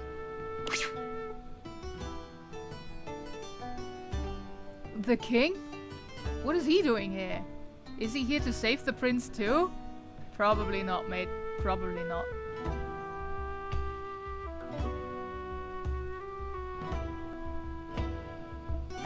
The king? So glad this campaign is going well. King Cleaver stands before you, stripped of his royal garb. His muscles are coated with a layer of sweat as he kneels before a bonfire. In a cage to the side of the room is the prince. A pulsing red energy surrounds the cage. The king is mumbling what you can only suspect to be an incantation, but he stops as you fully enter the room. I see some of my block couldn't leave well enough alone. The king rises, towering over you, his back to you as the fire dances on the walls. Before I begin, this is where I monologue. I know it's silly, but it's what the big bads do, okay? Go for it. I'm excited because you are excited. I'd rather you not.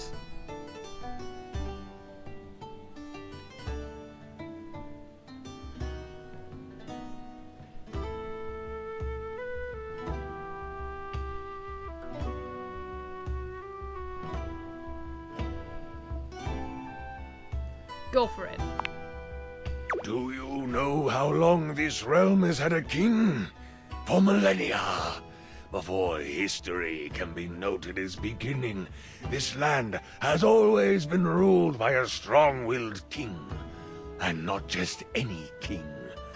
The only king. Me. The king turns around, and his face looks hollow in the firelight. His eyes are glowing with a sinister glow. And for millennia, someone in the royal line has vanished. Either at war or out at sea. Some tragedy has fallen to a young member of the family, and the kingdom has mourned for a time.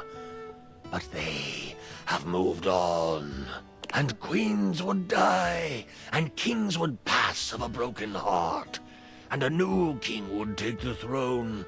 Always some cousin or uncle from a small parcel of land no one had heard of.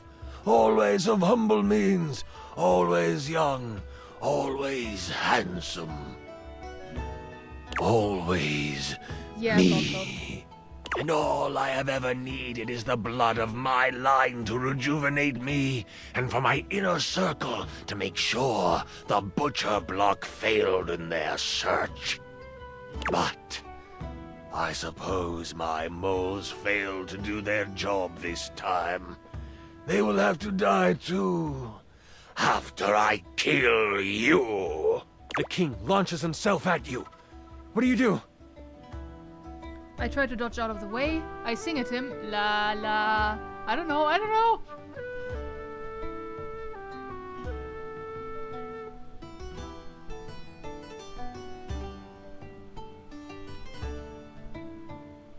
I sing at him.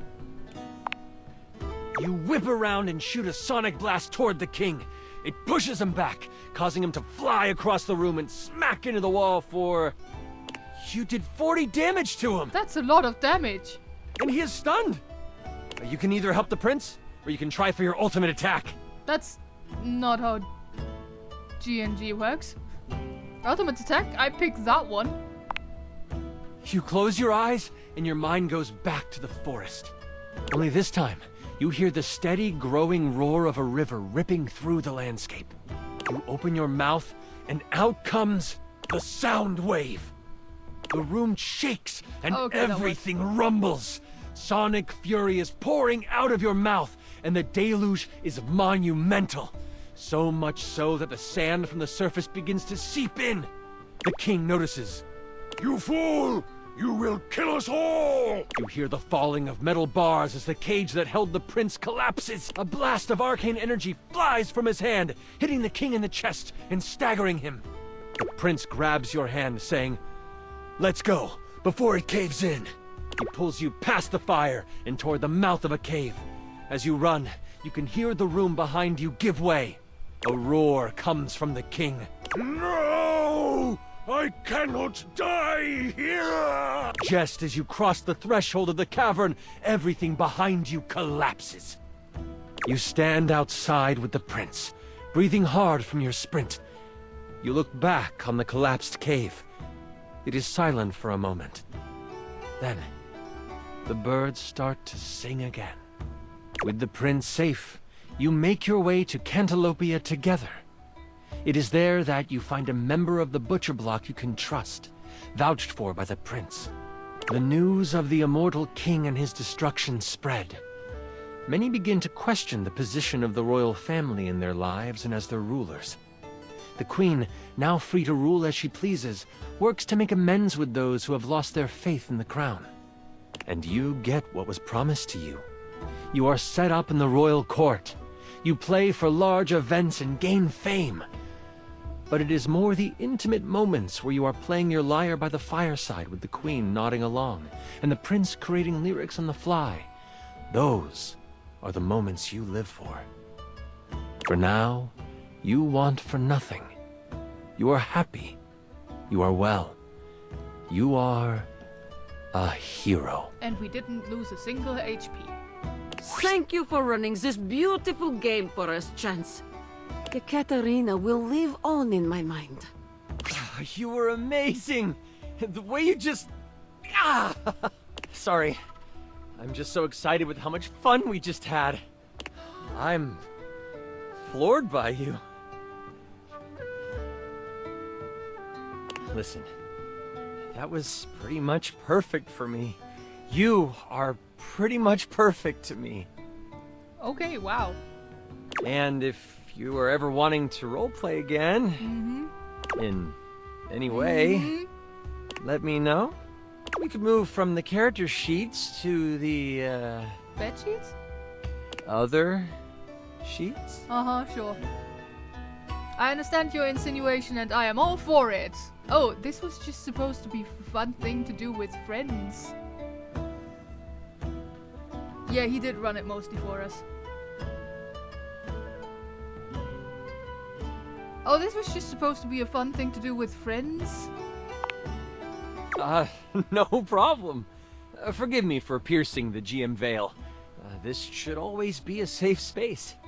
We are friends and adventurers through and through.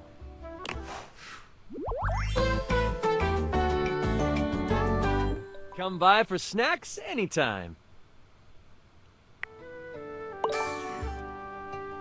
We have a bit more charm now.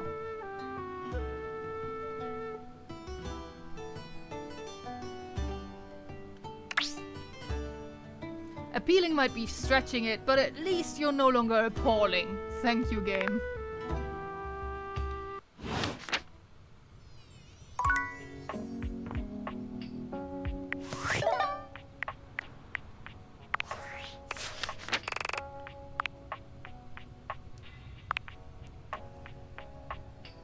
Last time you saw Dasha, you continued your love lessons. You took her on a pretend date to go bowling, which didn't seem to go very well. Come see her again for another lesson. What do you mean it didn't seem to go very well? It went fine.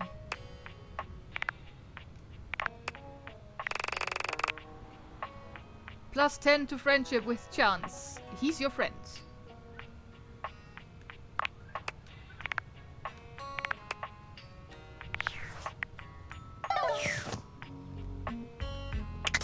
Right, knives.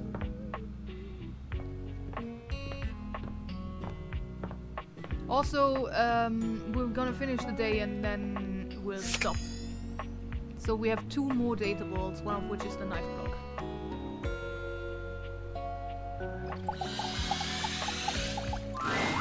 A tall, statuesque man stands with his back turned to you, surveying the dishes, your dishes, on the table in front of him. He's so absorbed in them that he doesn't seem to notice you. Oh, that seems to be dishes and not just the knife block. Hello or... Yeah, I love the teacup in the hair. But yeah, he appears to be cutlery and dishes and everything. Definitely not just knives. Hello?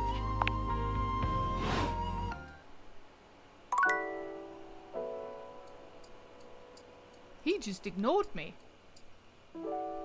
We didn't even officially meet. That was... something.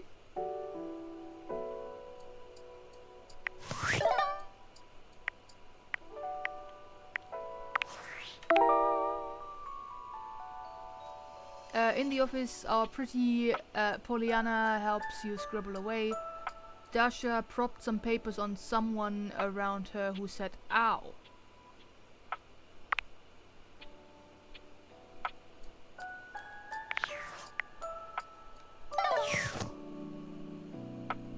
Oh no, is he too high a level?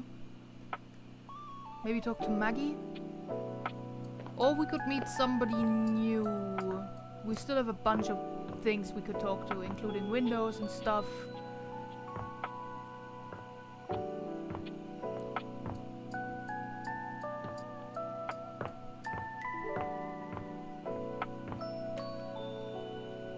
Lumiere. Potentially. The TV. I'm sure Reggie is the fridge. We could also talk to Reggie. But yeah, TV sounds good. TV then. That's the fireplace. Ah, it's dark. I could switch a light switch probably. But never mind. TV.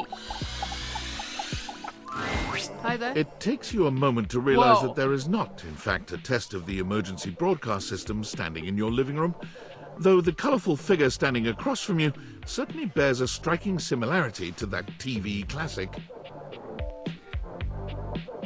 Even before they speak, you can feel a frenetic energy in the air, like someone switching is quite between the channels at high speed. There's also like this thing that we used to call ant war going on like most of the body there. Yo, yo, yo! Hey there. Don't touch that dial, cinephile, because my favorite studio audience is now in attendance. The VIP attendee, the Uber viewer, and sometimes wooer. I used to call it ant soccer. We called it ant race. We called it the ant war. Mine was definitely more violent than your guys'. The supreme dream who makes this flat screen scream. How can I cater to my greatest spectator? Ooh, I like being catered to. Who are you?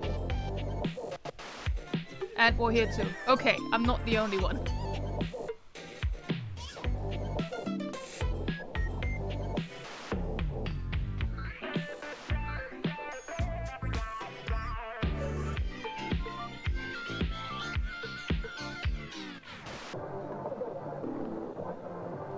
Who are you?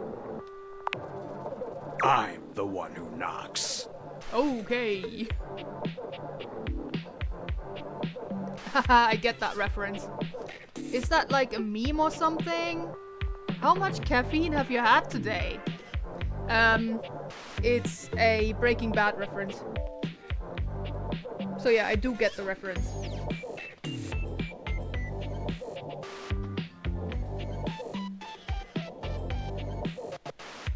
I get that reference. Of course you do! Your taste is based! I didn't really like it, if that helps. Before we get to what's on my screen, let me properly set the scene. The name's Telly. Rhymes with Nelly, like... Makes sense. Whoa, Nelly! Did you know Telly offers 5,000 channels like an endless deli? I get it even though I haven't finished that show. I regret finishing that show. I watched the season and then I stopped because I got bored. Yeah, I should have also stopped. Alright. Holy smokes, folks!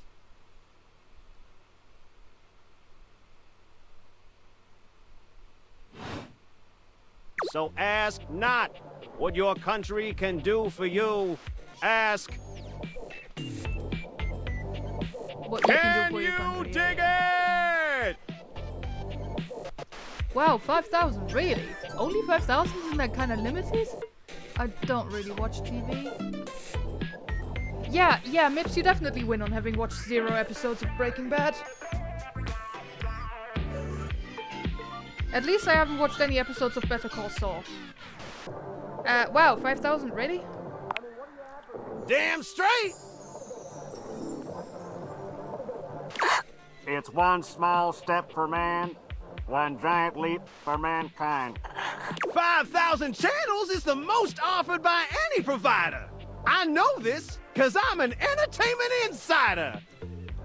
5,000 channels of cheers. 5,000 channels of cheers. Can Valdiviflix compete with that? Or even Viewloo? That Valdiviflix copycat? Oh, that's Hulu, gotcha. I'm actually way more interested in Better Call Saul, fair enough. I have a student who has been trying to convince me to watch Better Call Saul for 2 years now. Damn! I want to crochet a rattle for my future nephew and I'm struggle buzzing with the start of the magic ring right now. Oh. I can't really help you with that remotely. Sorry. Telly shows are must-see. Their programming's just musty. Have you tried watching YouTube tutorials for that? Well, I'm sold. How's your pricing? I'm not really interested. fine. No, that's fine. I just wanted to share my struggles. Yeah, I get it. I hope you manage. How's your pricing? Prohibitively expensive. Sounds fair. Typical. Sign me up.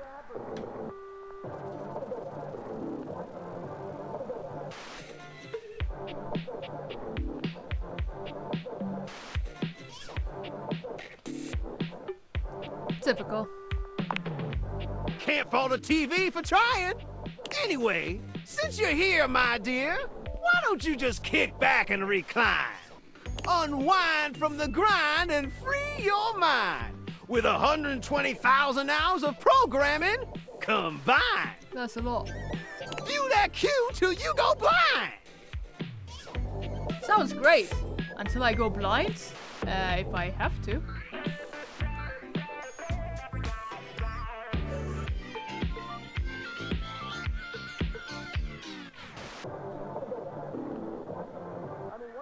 Until I go blind? It's just an expression. No need for obsessing. In case of ocular degeneration, we'll just get you some medicine.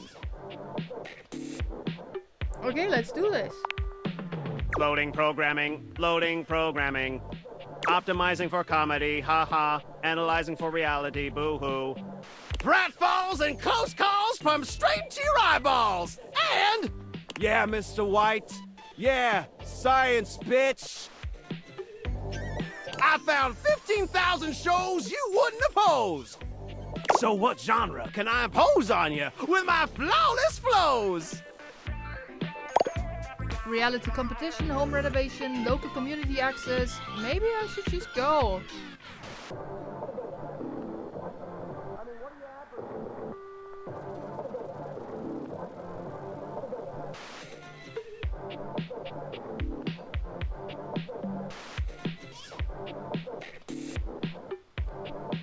Local community access.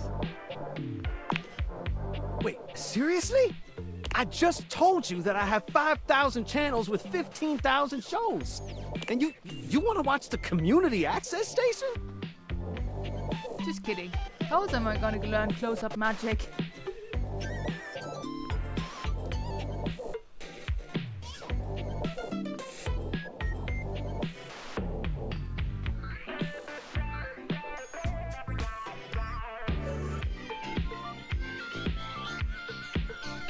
How else am I gonna learn close-up magic? Look, I'll be straight with you. You're cute and Please all, don't. but there's no way in hell I'm watching the community access station. There's literally an endless bounty of quality content now, and I'm not gonna waste my precious time on planet Earth watching some old fart playing amateur xylophone for 6 hours. You get each other? Okay, or I like the xylophone.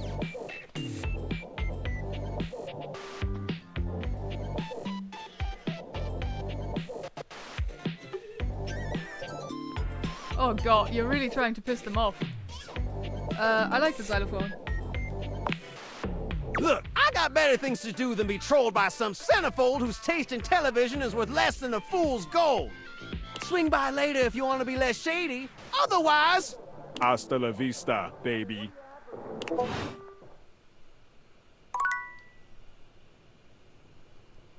find their voice a bit grating. Yeah, they are a bit much, but I think that's on purpose.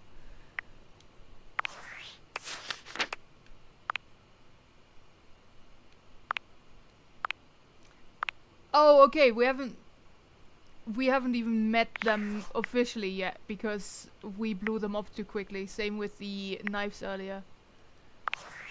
Based on how plastered David was in his last most mail, he must have finally discovered the prototype is missing. He'll sober up soon, though, and when he does, he'll stop at nothing to ensure its retrieval. If he fails, he'll be at the mercy of some very powerful people. He'll never allow that. How do you know all this? Do you trust me to do this? I'm just an average nobody.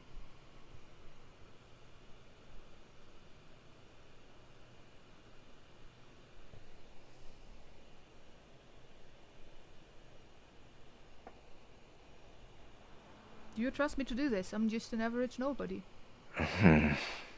I guess it's imperative that we trust each other. And I've been asking you to trust me without being fully transparent. I know all this because I created the Dateviators. That's awesome. Prove it? Yeah, I basically guessed that.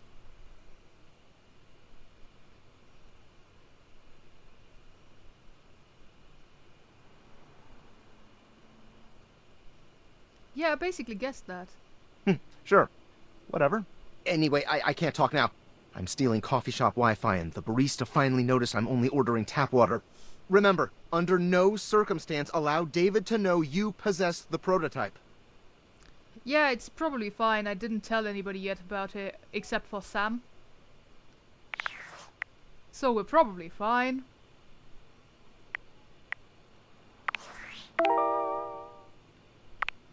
Nothing new here. Alright. We have... met a lot of different people. Things, whatever.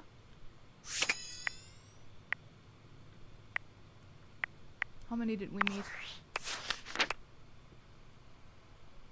15.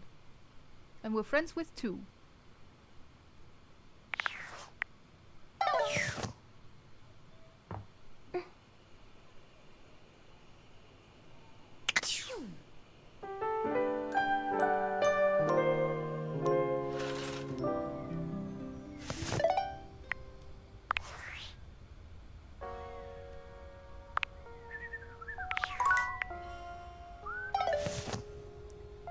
So yeah, that's for the first look at this game.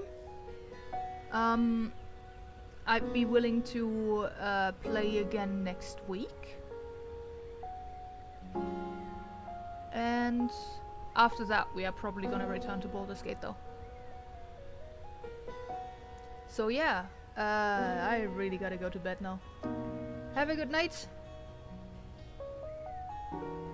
See you soon. Bye bye.